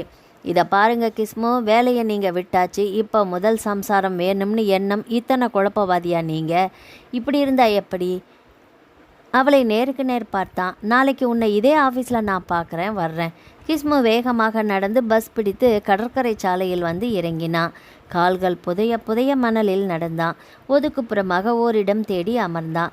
சமீப காலமாக நான் செஞ்சதெல்லாம் தப்பா? கட்டின பொண்டாட்டி சுனிதா கல்லாட்டம் இருக்க ஏன் எனக்கு சுந்தரி மேலே நாட்டம் போச்சு? அது விதியா இல்லை விபரீதமா? எந்த ஆம்பளை இன்னொன்று வச்சுக்கல? யார் இங்கே ராம? வெளியில் கெட்டு போயிட்டு உள்ள பவித்திரமாக வேஷம் போடுறது சகலமும் பாசாங்கு. எனக்கு போலித்தனம் இல்லை. எத்தனையோ பெண்கள் கூட பழகியிருக்கேன். ஆனால் என்ன நான் இழக்கலை. சுந்தரிக்கிட்ட என் பாச்சா பழிக்கலை. என்ன மறந்து அவகிட்ட இன்வால்வ் ஆயிட்டேன். இது தப்பில்லையா? மனைவிக்கு துரோகம் இல்லையா? மனசு கேட்க தான் செஞ்சது. மனசை போட்டு அழுத்திட்டு வேலைகளை தொடர்ந்தேன். இப்போ நான் வேலையை விட்டாச்சு. ஆனால் சுந்தரி விடலையே. தன்னை பற்றின ஜாக்கிரதை சுந்தரிக்கு அதிகம். இது எனக்கு தரப்பட்ட மறைமுக எச்சரிக்கையா? எனக்கு வேலை உடனடியாக கிடைக்குமா? பார்க்கணும். சுனிதா குழந்தைகளை அம்போன்னு விட்டுட்டு வந்திருக்கேனே, அவளுக்கு வேலை கூட இல்லையே, எப்படி சமாளிப்பா? பொண்டாட்டி குழந்தைகள் மேலே அத்தனை அக்கறை இருந்தா ஏன் ஒரு சுந்தரி? அதற்கும் பதில் இல்லை. சில பேர் வாழ்க்கை திட்டமிடப்படாமல் இருக்கும். கிழிஞ்ச துணி மாதிரி. அதில் ஏகப்பட்ட ஓட்டைகள் இருக்கும். நான் அந்த ரகமா? சுனிதா கிட்ட நான் பேசணும். சுந்தரிக்கும் எனக்கும் மத்தியில் ஏற்பட்ட உறவு ஒரு இனிய விபத்து, தவிர்க்க முடியலன்னு சொல்லணும். புரிஞ்சுப்பாளா? அவள் புரிஞ்சுக்கிட்டு என்ன ஆகணும்? பலவிதமான கேள்விகள் வந்தன. என்ன அவமானம் நேர்ந்தாலும் சரி, சண்டை வந்தாலும் சரி, இன்னைக்கு வீட்டுக்கு தான் போகணும். கிஸ்மு வீட்டை நோக்கி நடக்க தொடங்கினான். சுனிதா வீட்டை கிளீன் செய்து கொண்டிருந்தால் கிஷ்மு நுழைந்தான். காலடி சப்தத்தில் சுனிதா திரும்பினாள். என்ன, இன்னைக்கு சீக்கிரமே வந்துட்டாரு? கடைசி மீட்டிங்கில் வேலையை விட்டு எடுத்தாச்சா? அப்படித்தான் இருக்கும். அவள் வேலையை விடலையா? அவள் கூட நேராக போக வேண்டியது தானே. இங்கே வர வேண்டிய அவசியம் என்ன? கேள்வி வந்தது. சுனிதா, நான் வந்திருக்கேன் தெரியுதே சொல்லிவிட்டு வேலைகளை தொடர்ந்தாள். எதுவும் கேட்க மாட்டியா? என்ன கேட்கணும்? உனக்கு எல்லாம் தெரியும், அப்புறம் எதுவும் கேட்கலைன்னா என்ன அர்த்தம்? எனக்கு விருப்பம் இல்லை. உங்கள் புராணம் தெரிஞ்சுக்கிட்டு எனக்கு எந்த லாபமும் இல்லை. சரி, நானே சொல்கிறேன். அவள் பேசவில்லை. இந்த கடைசி மீட்டிங்கில் நான் வேலையை விட்டாச்சு. இனிமேல் அந்த ஆஃபீஸ்லேருந்து வேலை பார்க்க முடியும்னு எனக்கு தோணலை. சுனிதா மௌனம். எனக்கு அனுபவம் நிறைய இருக்குது. அப்ளை பண்ணினா இதை விட பெட்டர் ஜாப் எனக்கு கிடைக்கணும் நம்பிக்கையும் இருக்குது. சுந்தரி வேலையை விடலை. சுனிதா திரும்பினாள். சபாஸ். என்ன சுனிதா, அடுத்தவ புருஷனை அபகரிக்கிறவளுக்கு தன் வேலையை தக்க வச்சுக்கிற புத்திசாலித்தனம் கண்டிப்பாக இருக்கும்னு எனக்கு தெரியும். சுனிதா அவள் அபகரிக்கலை. இதுக்கு பேர் என்ன? முழுக்க முழுக்க அவள் கூட நான் போனாத்தானே அபகரிப்புன்னு நீ சொல்கிறது சரியாக இருக்கும். நான் போகலையே. என்ன சொல்கிறீங்க? சுனிதா, என்னை கொஞ்சம் பேச விடு. நீயோ குழந்தைகளோ ஏன் இந்த உலகத்தில் பல பேர் என் பேச்சை ஒப்புக்க போகிறதே இல்லை. ஆனால் எனக்குன்னு ஒரு வாழ்வு உண்டு. நான் சொல்கிறேன் கேளு. சுனிதாவுக்கு எரிச்சலாக இருந்தது. இருந்தாலும் அவன் சொல்லட்டும் என்று மௌனமாக இருந்தாள். கட்டின மனைவி நீ இருக்க சுந்தரி பக்கம் என் மனசு திரும்பினது சட்டப்படி தர்மப்படி எல்லாமே நியாயமில்லைதான். ஆனால் மனசு நம்ம கட்டுக்குள்ளே இருக்கிறது இல்லையே. என்ன செய்ய? என்னால் அவளை மறக்க முடியல, விட முடியல. என்னை மறந்து அவகிட்ட நான் லயிச்சிட்டேன். அது ஆஃபீஸில் தப்பாக பதிவாயிடுச்சு. இப்போ வேலையை விட்டு வரக்கூடிய சூழ்நிலை வரைக்கும் வந்தாச்சு. நான் செஞ்சது தப்பாக இருக்கலாம். ஆனால் காவிய காலம் தொட்டே இது நடந்துட்டு தானே இருக்குது. இப்போவும் நடக்குது. 2 பொண்டாட்டி கட்டிக்கிட்டு 2 பேரையுமே ஒரே வீட்டில் வச்சு கொடுத்தனம் பண்ணுற புத்திசாலிகள் கூட உண்டு. அதனால் இதை நான் ஒப்புக்கணுமா? இல்லை, நீ ஒப்புக்க மாட்டேன்னு எனக்கு தெரியும் சுனிதா. ஆனால் சுந்தரிக்கிட்ட எனக்கு எல்லாமே ஆயாச்சு. சுனிதா முகம் வெறுப்பில் சுருங்கியது. அவள் தனி வீடு கூட பார்த்தாச்சு. ஓ அப்படியா? எப்போ குடித்தனோ? இல்லை, நான் போக போகிறதில்ல. ஏன்? உன்னை குழந்தைகளை தெருவில் விட்டுட்டு போகிற அளவுக்கு நான் நீசன் இல்லை. அதை நான் செய்யவும் மாட்டேன். சுனிதாவுக்கு ஒரு நொடி நெகிழ்ந்து விட்டது. என்னதான் தப்பை செய்திருந்தாலும் அவனுக்குள்ளும் ஒரு மனிதன் உறங்கி கொண்டிருக்கிறான். அந்த மனிதனும் எஃகு தப்பாக வெளியே வருகிறான். ஆனால் நான் நெகிழக்கூடாது. அது ஆபத்து. ஒரு மனைவி நெகிழக்கூடிய நேரமில்லை இது, தேவையும் இல்லை. அவளை நெருங்கினான் கிஸ்மு. என்னை நம்பு சுனிதா, உன்னை குழந்தைகளை நான் விட்டுட்டு போக மாட்டேன். சரி, அப்புறம் ஏன் இன்னொருத்தி? தவிர்க்க முடியல, வந்தாச்சு. ஏதாவது ஒரு இடத்துல நீங்கள் இருக்க முடியும். இல்லை சுனிதா, நான் இப்போ சொல்கிற வந்த வழியே என்ன? சுந்தரி இங்கே வரட்டும். எதுக்கு? இந்த வீட்டில் அவளுக்கும் ஒரு இடம் இருந்தா எல்லாருமா சேர்ந்து. உங்களுக்கு வெக்கமா இல்லை? இல்லை சுனிதா, இந்த மாதிரி நிலையில் ஓடி போகிற புருஷன் தானே வெக்கப்படணும். மனுஷனுக்கே உள்ள சபலம் சரிக்கிட்டேன். ஆனால் உன்னை குழந்தைகளை விட்டுட்டு ஓடாமல் எதுக்காக நான் உன்னை தொங்குறேன்? சுனிதா முகத்தில் அண்ணல் அடித்தது. அவள் இங்கே வருவா, குடித்தனம் தொடங்குவா, பாலை காய்ச்சி அவகிட்ட தந்து பெட்ரூமுக்கு அனுப்பட்டுமா? அந்த அளவுக்கு நான் கேவலப்படலை, புரியுதா சுனிதா? இதை பாருங்க, நான் விவாகரத்துக்கும் துணிஞ்சாச்சு. நானும் குழந்தைகளும் பிச்சை எடுக்கிறோம். இதுக்கு மேலே அவமானப்பட எங்களால் முடியாது. எல்லாத்துக்குமே ஒரு எல்லை இருக்குது. என்கிட்ட வேலை இல்லை, அதனால் குடித்தனம் நடத்த துப்பு இல்லாமல் குழந்தைகளோட நான் வந்து காலில் விழுவேன்னு யாரும் கனவுல கூட நினைக்க வேண்டாம். எங்களை பற்றி நீங்கள் கவலைப்பட வேண்டாம். உங்களுக்கு விருப்பமான இடத்துல நீங்கள் வாழ்ந்துக்கலாம். இதுக்கு மேலே பேச எதுவுமே இல்லை. கிஸ்மு உறைந்து நின்றான். என்ன நம்பிக்கை இவளுக்குள்? எப்படி குழந்தைகளை காப்பாற்றி குடித்தனம் நடத்த போறா? கிஸ்மு வாசல் பெடியை நெருங்கினான். சுனிதா, உன் வார்த்தைகளை உன் கடைசி முடிவாக நான் எடுத்துக்கல. தாராளமாக நீ யோசிக்கலாம், நான் வர்றேன். இறங்கி போய்விட்டான். சுனிதா தலையில் கை வைத்து கொண்டு உட்கார்ந்தாள். மாலை குழந்தைகள் வந்துவிட்டது. அவர்களிடம் எதையுமே காட்டிக்கொள்ளவில்லை. தெரியும் போது சொல்லிக்கொள்ளலாம். இரவு உணவு முடிந்தது. பெரும்பாலும் கிஸ்மு வருவதற்குள் குழந்தைகள் உறங்கி விடுவார்கள். அதனால் அப்பா வரலையே என்று அவர்கள் பயப்பட வாய்ப்பே இல்லை. இன்று நிச்சயமாக வரவே மாட்டார். நான் யோசிக்க வேண்டும். கையில் சல்லி காசு இல்லை. பேங்க் இருப்பு கரைந்து விட்டால் வாடகை பணம் கூட இல்லை. எப்படி குடித்தனம் நடத்துவது? 2 பொண்டாட்டி எங்கே இல்லை? இது புத்தம் புதுசா? பழைய விஷயமாகவே இருக்கட்டுமே. ஆனாலும் என் வாழ்க்கையில் ஏன் வந்தது? எதற்காக? இரவு மணி 9:30. இன்று அவளுடன் இருப்பான், தொலையட்டும். கேடு கெட்டவர்களை பற்றி எனக்கேன் சிந்தனை? கதவை தாளிட்டாள். விளக்குகளை அணைத்துவிட்டு படுக்கைக்கு வந்தாள். 2 பெண் குழந்தைகளும் நல்ல உறக்கத்தில், பால்வடியும் முகம். திடீரென்று வாய்விட்டு அழத் தோன்றியது. ஒழுங்காக இருந்த என் வாழ்க்கையில் யாருடைய திருஷ்டி பட்டது? ஏன் இப்படியாச்சு? நெஞ்சுக்குள் நெருப்பு பந்து உருண்டுது. அந்த கலகலப்பான அந்யோன்யமான பழைய தாம்பத்தியம் இனி வருமா? ஒரு நாளும் வராது. தவித்து உருகினாள். இரவு 10 மணி. தலையை தலகாணியில் சாய்த்தாள். கதவு தட்டப்பட்டது. சுனிதா படுக்கையில் எழுந்து உட்கார்ந்தாள். யார் அது? அவர் இல்லாத இந்த ராத்திரி நேரத்தில் யார்? இதுவரை ஒரு நாள் கூட கிஸ்மு வெளியே இருந்ததே இல்லை. அதனால் எந்த பயமும் இல்லை. இப்போது கதை மாறுகிறதே. எழுந்து கூடத்து விளக்கை போட்டுவிட்டு கதவருகில் வந்தாள். யார் அது? நான் தான் கிஸ்மு. சுனிதா. அவரா? சட்டென்று ஒரு சந்தோஷம் உள்ளுக்குள் பொங்கிவிட்டது. கதவை திறந்தால் கிஸ்மு உள்ளே வந்தான். சாரி, உன்னை குழந்தைகளை விட்டுட்டு இருக்க முடியல. பழக்கமில்லை பாரு, வந்துட்டேன். அவன் குடித்திருந்தான். பார்ட்டி, நண்பர்களுடன் விருந்து என்றால் சில சமயம் குடிப்பான். சுனிதா கண்டு கொள்ள மாட்டாள். ஆனால் நார்மல் நாட்களில் இல்லை. கொஞ்சம் தண்ணி கொடு சுனிதா. சோஃபாவில் போய் விழுந்தான். சுனிதா தண்ணீர் எடுத்து வந்தாள். வாங்கி குடித்துவிட்டு திரும்பி டம்ளரை தரும்போது அவள் கைகளை பிடித்தான். விடுங்க கையை, நீங்கள் தொட்டாலே அருவருப்பாக இருக்குது. அவன் பார்வையில் அதிர்ச்சி தெரிந்தது. சுனிதா, நான் உன் புருஷன். எனக்கு மட்டுமே புருஷனாக இருந்தால் உங்களோட எந்த செய்கையும் எனக்கு அருவருப்பாக இருக்காது. எனக்கு சொந்தமான உடம்பு உங்கள் உடம்பு. அடுத்தவர்கிட்ட சோரம் போன பின்னால் அதை எப்படி நான் ஒத்துக்க முடியும்? சுனிதா ப்ளீஸ். சுந்தரியை பற்றி இப்போ எதுக்கு? இல்லை பேசலை. கண்டவளை பற்றி பேச எனக்கு என்ன உரிமை இருக்குது? அவள் ஹாஸ்டலில் இருக்கா, அதை நாளைக்கே காலி பண்ணிடுவா. நான் அவளை விட மாட்டேன். ஏதேதோ உளறிக்கொண்டு மெல்ல மெல்ல கண்களை மூடினா. ஷூக்களை கழற்றி கால்களை தூக்கி சோஃபாவில் வைத்து சட்டை பட்டன்களை தளர்த்தி விட்டாள். கழுத்து வரை போர்வையால் மூடிவிட்டு கதவுகளை சரிபார்த்துவிட்டு விளக்கை அணைத்தாள். வேதனையாக இருந்தது. கட்டிலில் போய் விழுந்தாள். சுந்தரியுடன் தொடர்பு இருந்தாலும் குடித்திருந்தாலும் வேலை போனாலும் இரவு இந்த வீட்டுக்கு வந்துவிட வேண்டும் என்ற வேகம் மட்டும் எப்படி வருகிறது? அவருக்கு இன்னமும் குடும்ப பாசம் போகலையா? 4-5 நாட்கள் ஓடிவிட்டது. சுந்தரிக்கு வீடு கிடைக்க இழுத்தடித்தது. அந்த நாட்களில் ராத்திரிக்கு மட்டும் கிஸ்மு வீட்டுக்கு வந்து கொண்டிருந்தான். சுந்தரி அன்று காலை பாலை காய்ச்சி குடிப்புக ஏற்பாடு செய்திருந்தாள். 6 மணிக்கே ஏற்பாடு. கிஸ்மு அலாரம் வைத்து தன் வீட்டில் எழுந்தவன் அவசரமாக ரெடியானான். சுனிதா அவனை எதுவுமே கேட்பதில்லை என்ற முடிவை எடுத்துவிட்டாள். அவனாக இதையும் சொன்னான். அதற்கும் பதிலில்லை. கிஸ்மு புறப்பட்டு விட்டான். சின்னவள் எழுந்து வந்தாள். அப்பா, அதுக்குள்ளே ஆஃபீஸ் புறப்பட்டாச்சா? ஆமாம்மா, எனக்கு ஸ்கூல் லீவு தான். என்னையும் உன் கூட கூட்டிகிட்டு போப்பா. ஏய் சும்மா இரு. குழந்தையை சுனிதா அதட்ட அது அழத் தொடங்கியது. விடிய ஒரு நாளைக்கு அழுதா முதுகில் 2 போட்டுடுவேன். என்ன நினச்சிட்ருக்கிற நீ? எதுக்காக சுனிதா குழந்தைய அழ வைக்கிற? அழாமல் அங்கே போக முடியுமா? தாராளமாக முடியும். என் பொண்ணு என் கூட எங்கே வேணும்னாலும் வரலாம். நீ வாடா, முடிஞ்சிடுச்சு. உன்னை கொண்டு வந்து விட்டுட்டு அப்பா போகிறேன். சீக்கிரம்பா, 10 நிமிஷத்தில் நீ ரெடி ஆகணும். குழந்தை சந்தோஷமாக உள்ளே ஓடியது. அவள் பாலை காய்ச்ச போகிறா. என் குழந்தை எதுக்கு? தப்பில்லை சுனிதா. குழந்தை தயாராகி அவனுடன் கைகளை பிடித்து கொண்டு சந்தோஷமாக போனது. சுனிதாவுக்கு குழப்பமாக இருந்தது. கிஸ்முவின் கேரக்டரையே அவளால் புரிந்து கொள்ள முடியவில்லை. இவரை எதில் சேர்க்கறது? நான் அவரை தள்ளினாலும் அவர் எங்களை விட்டு பிரிய விரும்பவில்லையே. இது என்ன வினோத பந்தம்? கேள்வி மேல் கேள்வி வந்தது.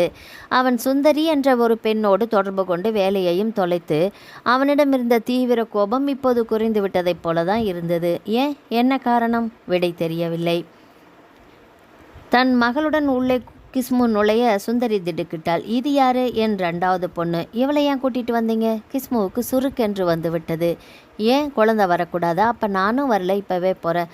சுந்தரி இதை கொஞ்சமும் எதிர்பார்க்கல. என்ன இவன் அந்த பக்கத்து உறவை விடமாட்டானா? எப்படி இவனோட குடித்தனம் நடத்துறது? இவனை நம்பி தனி வீடு பார்த்து ஹாஸ்டலில் கூட விட்டுட்டு வந்தாயிடுச்சே. வேலை இல்லையே கிஸ்முவுக்கு. அதனால் தப்பில்லை, கிடைத்துவிடும். அதுவரை என் சம்பளத்தில் ஓட்டிடலாம். சேமிப்பு கம்பெனியில் இருக்குமே, ஓரளவுக்கு தான். கிடைக்காதா? பாலை காய்ச்சினால் டிஃபன் ஏற்பாடு செய்திருந்தால் அவளது நண்பர் பட்டாளத்தை அழைத்திருந்தாள். ஆண்களும் பெண்களுமாக 20 பேர் இருந்தார்கள். கிஸ்மு குழந்தையை அழைத்து போய் ஊட்டிவிட்டான். சுந்தரி சகலமும் கவனித்து கொண்டே இருந்தாள். எல்லாம் முடிந்து கூட்டம் கலைய சுந்தரி இவளை கொண்டு போய் வீட்டில் விட்டுட்டு நான் ஆஃபீஸ் வரைக்கும் போயிட்டு வந்துடுறேன். சரி, சீக்கிரமாக வந்துடுங்க கிஸ்மு. சியூரா. அவன் வீட்டுக்கு வந்து குழந்தையை விட்டு நேராக ஆஃபீஸ் போனான். விவரம் சொல்லிவிட்டு காத்திருந்தான். ஜிஎம்மிடமிருந்து அழைப்பு வந்தது. நுழைந்து வணங்கினான். உங்கள் சேமிப்பு கிட்டத்தட்ட 85,000 இருக்குது. செக் போட்டு ரெடியாக இருக்குது, வாங்கிட்டு போங்க. Thank you sir. அவன் எழுந்தான். மிஸ்டர் கிஸ்மு, சொல்லுங்கள் சார். அவசரப்பட்டு வேலையை தொலைச்சிட்டிங்க. ஓகே, பழச பேச வேண்டாம்.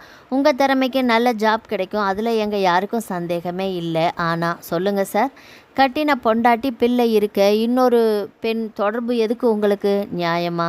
சொல்லுங்க கிஸ்மு. சார், எனக்கு இதுக்கெல்லாம் பதில் தெரியல. ஆனால் சுந்தரி காரணமாக என் மனைவி குழந்தைகளை ஒரு நாளும் நான் இழக்க மாட்டேன். வர்றேன் சார். வேகமாக வெளியேறினான். நேராக தன் வீட்டுக்கு வந்தான். குழந்தைகள் பள்ளிக்கூடம் போயிருந்தது. சுனிதா அந்த நேரத்தில் அவனை எதிர்பார்க்கவில்லை. உள்ளே வந்து உட்கார்ந்தான். தலை வலிக்குது, காப்பி கொடு சுனிதா. அவள் காப்பி கொண்டு வருவதற்குள் ஒரு குட்டி தூக்கமே போட்டு விட்டான். என்னங்க? அவசரமாக எழுந்தான். கொண்டா, வாங்கி குடித்தான். பாக்கெட்டில் கைவிட்டு அந்த செக்கை வெளியே எடுத்தான். சுனிதா, இதில் 85,000 இருக்கு. என் சேமிப்பு கம்பெனியில் ஃபைனல் செட்டில்மெண்ட். இதை பொடி. சுனிதா மிரண்டு போனாள். ட்ராப் பண்ணி ஒரு 5,000 ரூபாய் மட்டும் தா. என் கை செலவுக்கு 4 மாதத்துக்கு வரும். இல்லைனா அது கூட வேண்டாம். 1000 தான் மாதம் வாங்கிக்கிறேன். சரிதானா? சுனிதா இதை கொஞ்சமும் எதிர்பார்க்கவில்லை. ஏறத்தாழ 1 வருட காலம் இதை வைத்து ஓட்டிவிடலாம். குடும்ப பாசம் இவனை விட்டு போகாது. தங்கமான மனசு. புத்தி மட்டும் ஏன் இப்படி போயிடுச்சு? எவ்வளோ ஒருத்தி குறுக்கே வராமல் இருந்திருந்தா இந்த குடும்பம் எத்தனை அழகாக இருந்திருக்கும். சுனிதா, இன்னைக்கு ராத்திரி நான் வரமாட்டேன், அவ கூட தான் தங்குவேன், புது இடம், தனியாக விட்டுட்டு வரக்கூடாது. அதுவரை சுனிதாவின் மனது அவனிடம் கொஞ்சமாக இறங்கி கொண்டிருந்தது. இதை சொன்னதும் இறுகிவிட்டது. சார் எங்கே வேணும்னாலும் போகலாம், வரணும்னு யாரும் கட்டாயப்படுத்தலை. அந்த எதிர்பார்ப்பெல்லாம் எப்போவோ போயாச்சு. சுனிதா, என்ன நீ வெறுக்கிறியா? அருகில் வந்து கேட்டான். அதை கேட்ட அவன் முகத்தை நேருக்கு நேராக பார்த்து பளிச்சென்று சொல்ல அவளால் முடியவில்லை. இன்னொருத்தி கூட தொடர்பு வச்ச புருஷனை மனைவியால் நேசிக்க முடியாது, நேசிக்கவும் மாட்டா. அவன் நின்றான், வேகமாக வெளியேறினான். சுனிதா சோஃபாவில் தொப்பென்று விழுந்தாள். தலை முழுக்க மின்சார ரயிலின் ஓட்டம். அவளால் சமீபத்தில் நடக்கும் சம்பவங்களை ஜீரணிக்கவும் முடியவில்லை, தள்ளவும் சக்தி இல்லை. கதவு தட்டப்பட்டது. திறந்துதான் இருக்கு, வரலாம். அத்தான் கிட்டி நுழைந்தார். அத்தான், நீங்களா? என்ன எதிர்பார்க்கலையா? நீயும் ஒரு வாரமாக அந்த பக்கமே வரல, அதுதான் நான் வந்துட்டேன். அக்கா ஏன் வரல? நான் ஆஃபீஸ் வேலையாக வெளி வேலையில் இருக்கேம்மா, அதுதான். காப்பி கொண்டு வர்றேன். அதுக்கெல்லாம் இப்போ அவசரம் இல்லை, நீ சொல்லு, ஒரு வார கதையை சொல்லு. எங்கள் 2 பேருக்கும் வர வர தூக்கமே போயாயிடுச்சு. சுனிதா சொல்லத் தொடங்கினாள். மூச்சு விடாமல் முதலிலிருந்து தொடங்கி போன நிமிடத்தில் நடந்த வரை எதையுமே விடாமல் சொல்லி முடித்தாள். அத்தான் பேசவே இல்லை. என்னத்தான், நீங்கள் ஏன் ஒன்றுமே சொல்லலை? சொல்ல முடியல, இது ரொம்ப புதுசாக இருக்குது, என்னால் ஜீரணிக்கவும் முடியல. ஆமாம், புதுசாக ஒருத்தி கூட தொடர்பு உண்டாயிட்டா பொண்டாட்டி பிள்ளைங்களை மறந்துட்டு அவ வீடே கதின்னு கிடக்கிற ஆண்கள் தான் இங்கே 98%. ஆனால் அவ கூட தொடர்பு உண்டான பின்னாலுமே உன்ன குழந்தைகளை விட ராத்திரிக்கு வீடு திரும்புகிற ரொம்ப புதுசுமா இது விடாமல். அதை விட உசத்தி ஃபைனல் செட்டில்மெண்ட்டை உங்கள்கிட்ட தந்தது நிச்சயமாக கிஸ்மோ ரொம்ப வித்தியாசமான மனுஷன்தான். ஆனால் அவ கூட இருமா, மனுஷ தேகம் எப்போ எதுக்கு ஆசைப்படுன்னு யாரு கண்டா? அத்தான், தப்புன்னு நினச்சா எல்லாமே தப்பு தான். சரி, அவருக்கு என்ன தேவை இருந்தாலும் அதை நிறைவேற்ற நான் இருக்கேனே, போதாதா? அம்மாடி, எனக்கு எப்போவும் காலையில் இட்லி போதும். அதை தவிர வேறு எந்த டிஃபனும் நமக்கு ஒத்து வராது. ஆனால் சில பேருக்கு கொஞ்ச நாள் இட்லியே சாப்பிட்டுட்டு அழுக்கும், அப்போ சப்பாத்திக்கு மாறுவாங்க. அதுக்காக இட்லிக்கு கோபம் வரலாமா? அதுதான் அத்தான் சாப்பாடு. அது சரி, பசியை போக்குற எல்லாத்துக்குமே ஒரு பொதுவான குணம் உண்டு. அது சாப்பாடாக இருந்தா என்ன, சம்சாரமாக இருந்தா என்ன? இந்த ஹோட்டலை விட்டு அடுத்த ஹோட்டலுக்கு தாவற புத்தி இன்னும் சில ஹோட்டல்களை பார்த்துட்டா என்னென்ன தோணுமோ தோணலாம். ஆனால் ஹோட்டல் சாப்பாடு வயிற்ற கெடுக்கும். அனுபவத்தில் அதை உணர்ந்துட்டா தன்னால் வீட்டு சாப்பாட்டை தேடி வரும். அத்தான், நடக்குமா? பாசமுள்ள ஒரு மனுஷன் கிஸ்மோ, அதனால் நீ எதையும் இழக்கலை. இப்போ நான் சொல்கிறத கேளு. உன் பொருளை மீட்கணும்னா இதை நீ செஞ்சு தான் ஆகணும். சொல்லுங்க அத்தான். அவள் காதோடு கிட்டி வேகமாக சொல்லிக்கொண்டே வந்தார். சுனிதா முகம் மாறியது. அதில் பயம், கலவரம் எல்லாமே நிரம்பியிருந்தது. சுந்தரியின் இருப்பிடத்தில் நுழைந்தா. ஆஃபீஸ்க்கு போயிட்டு வர இத்தனை நேரமா? குடிக்க தண்ணி கொடு, அவள் கொண்டு வந்தாள். வீடு முழுக்க பார்வையை ஓட்டினான் ஒரு முறை. ஏறத்தாழ காலியாக இருந்தது. எதுவுமே இல்லை, புது குடித்தனம். ஆஃபீஸுக்கு போனீங்களா கிஸ்மோ?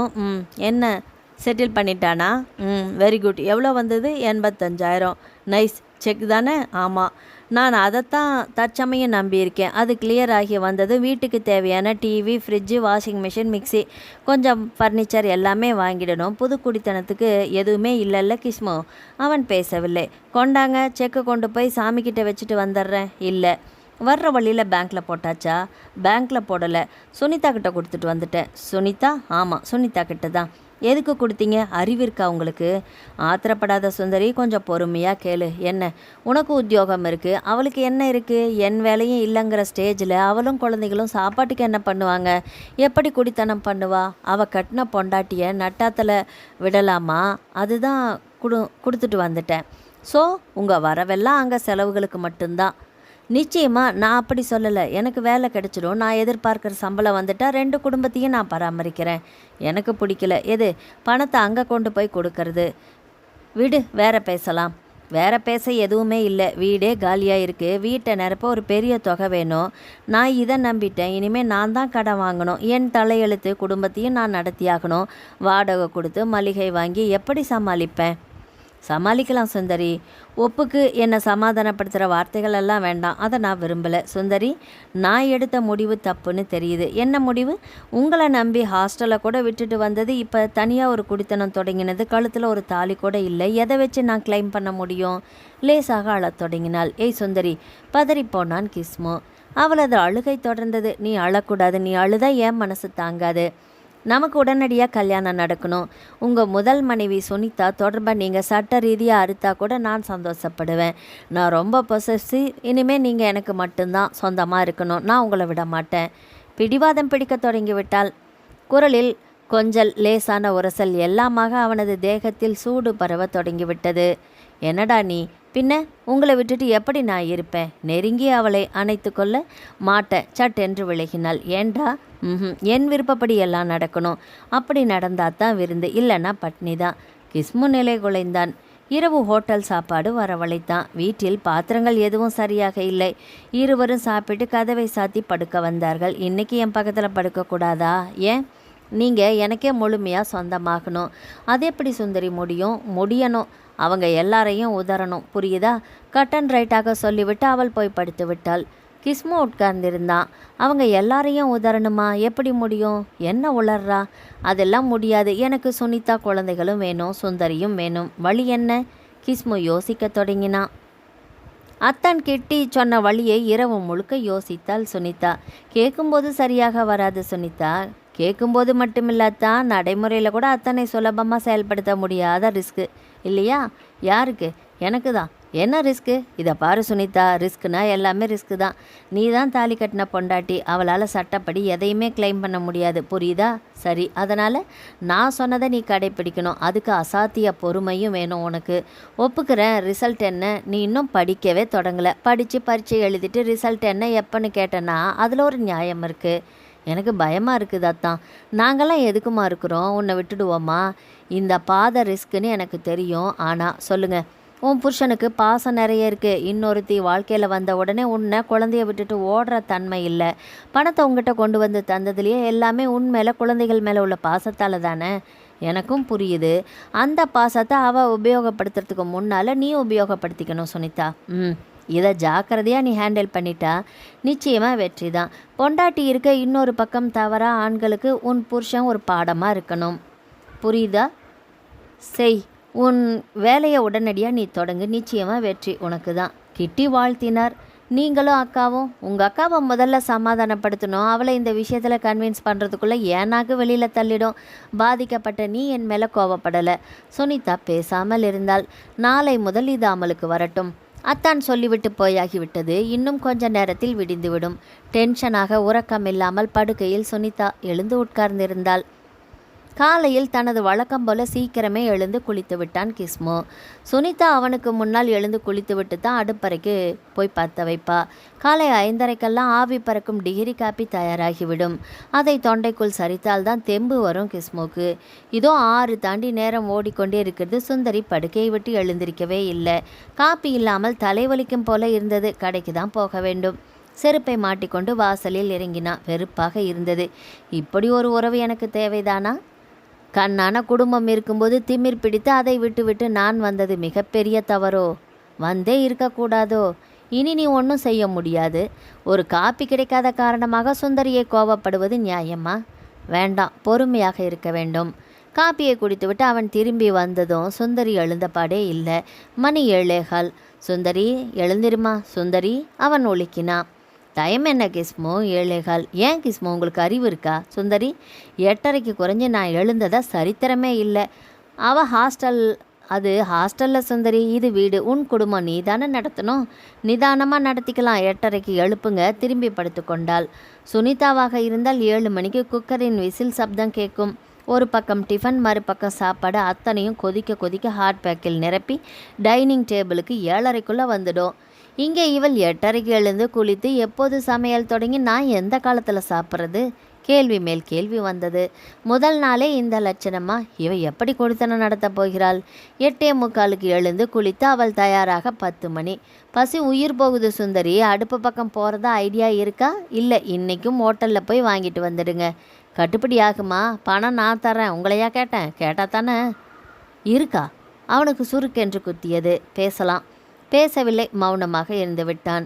நீங்கள் தான் ஹோட்டலுக்கு போய் வாங்கிட்டு வரணும், பணத்தை கொடு. அவள் எரிச்சலோடு பணத்தை எடுத்து அவனிடம் தந்தாள். மணி 10:15. கிஸ்மு வாசலை அடைய ஆட்டோ வந்து நின்றது. சுந்தரியும் வந்து எட்டி பார்த்தாள். சுனிதா இறங்கி கொண்டிருந்தாள். கிஸ்முவுக்கு ஒரு நொடியில் வியர்த்து கை கால்களெல்லாம் ஆடிப்போனது. சுனிதா எதுக்கு இங்கே, ஏன் வருகிறாள்?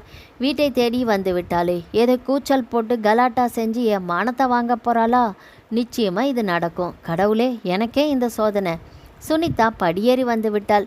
வீடு தேடி வந்தவளை 2 பேரும் வான கூப்பிட மாட்டீங்களா? வா சுனிதா. கிஸ்முவின் குரல் அவனுக்கே கேட்கவில்லை. சுந்தரியிடம் வந்தாள். என்ன தெரியுதா? அவரோட முதல் சம்சாரம். நான் உள்ள வரலாமா? தாராளமாக வாங்க. சுனிதா முகத்தில் சிரிப்பு இருந்தது. சுனிதா வீட்டை நின்ற நிலையிலிருந்து ஒரு முறை பார்த்தாள். அழகாத்தான் இருக்குது, எல்லா பொருட்களும் வாங்கி போடணும். என் சம்பளத்தை நம்பி கடன் வாங்கி நான் தானே செஞ்சாகணும். சுனிதா திரும்பி கிஸ்முவை பார்த்தாள். அவன் தலை குனிந்தான். அந்த கஷ்டம் உனக்கு வேண்டான்னு தான் நான் இப்போ வந்திருக்கேன். சுந்தரி, என்ன சொல்கிறீங்க? உட்காந்து பேசலாமா? கிஸ்மு அருகில் வந்தான். சுனிதா, நாங்கள் சாப்பிடவே இல்லை, பசி உயிர் போகுது. ஹோட்டலில் போய் நான் வாங்கிட்டு வந்துடுறேன். வீட்டில் மளிகை சாமான்கள் எதுவும் இல்லையா சுந்தரி? கொஞ்சமாக வாங்கினேன். காய்கறி அதுவும் இருக்குது. ஹோட்டல் எவ்வளோ தூரத்தில் இருக்குது? 1 கிலோமீட்டர் நிச்சயமாக இருக்கும். போக வர பார்சல் கட்ட குறைந்தபட்சம் 1 மணி நேரம் ஆகாது. ரவை இருக்கா? இருக்கே. வெஜிடபிள் கிச்சடி பண்ணி சட்னியும் மறைக்கட்டுமா? 20 நிமிஷத்தில் ஆகிடும். பிடிக்குமா சுந்தரி உனக்கு? சுந்தரி இதை எதிர்பார்க்கவில்லை. கூச்சல் போட்டு ஊரை கூட்டுவாள் என்று எதிர்பார்த்தாள். பிடிக்கும். உன் சமையல் கட்டை நான் உபயோகப்படுத்தலாமா? தாராளமாக. ஏன்னா பெண்களுக்கு ஒரு சைக்காலஜி உண்டு, அது பொசசிவ் குணமும் கூட. தன் புருஷனை சமையல் கட்டை இன்னொரு பெண்ணுக்கு அத்தனை சீக்கிரமாக விட்டு தர மாட்டா. நான் என் புருஷனை விட்டு தந்துட்டேன், நீ அட்லீஸ்ட் கிச்சனையாவது விட்டு தாயேன். சுந்தரிக்கு சுருக்கென்று குத்தியது. சமையல் கட்டுக்குள் சுனிதா நுழைந்தாள். அவள் கேட்ட எல்லா பொருட்களையும் சுந்தரி எடுத்து தந்தாள். அடுத்த 1 மணி நேரத்துக்குள் ஆவி பறக்கும் வெஜிடபிள் ரவா கிச்சடி கொத்தமல்லி சட்னியோடு தயாராகிவிட்டது. சுந்தரி, அவரை கூப்பிடு. கிஸ்மு வந்தா. 2 பேரும் உட்காருங்க. நீங்கள்? சுந்தரி கேட்டாள். நான் சாப்பிட்டுட்டு தான் வந்தேன், நீங்கள் 2 பேரும் உட்காருங்க. இருவருக்கும் பரிமாறினாள். இருவரும் ரசித்து ருசித்து ஒரு பிடி பிடித்தார்கள். Very good. வயிறு ரம்பியாச்சு சுந்தரி. பசி அதிகமாகும்போது இவருக்கு கண்ணு மண்ணு தெரியாமல் கோபம் வந்துடும். சுந்தரி பேசவில்லை.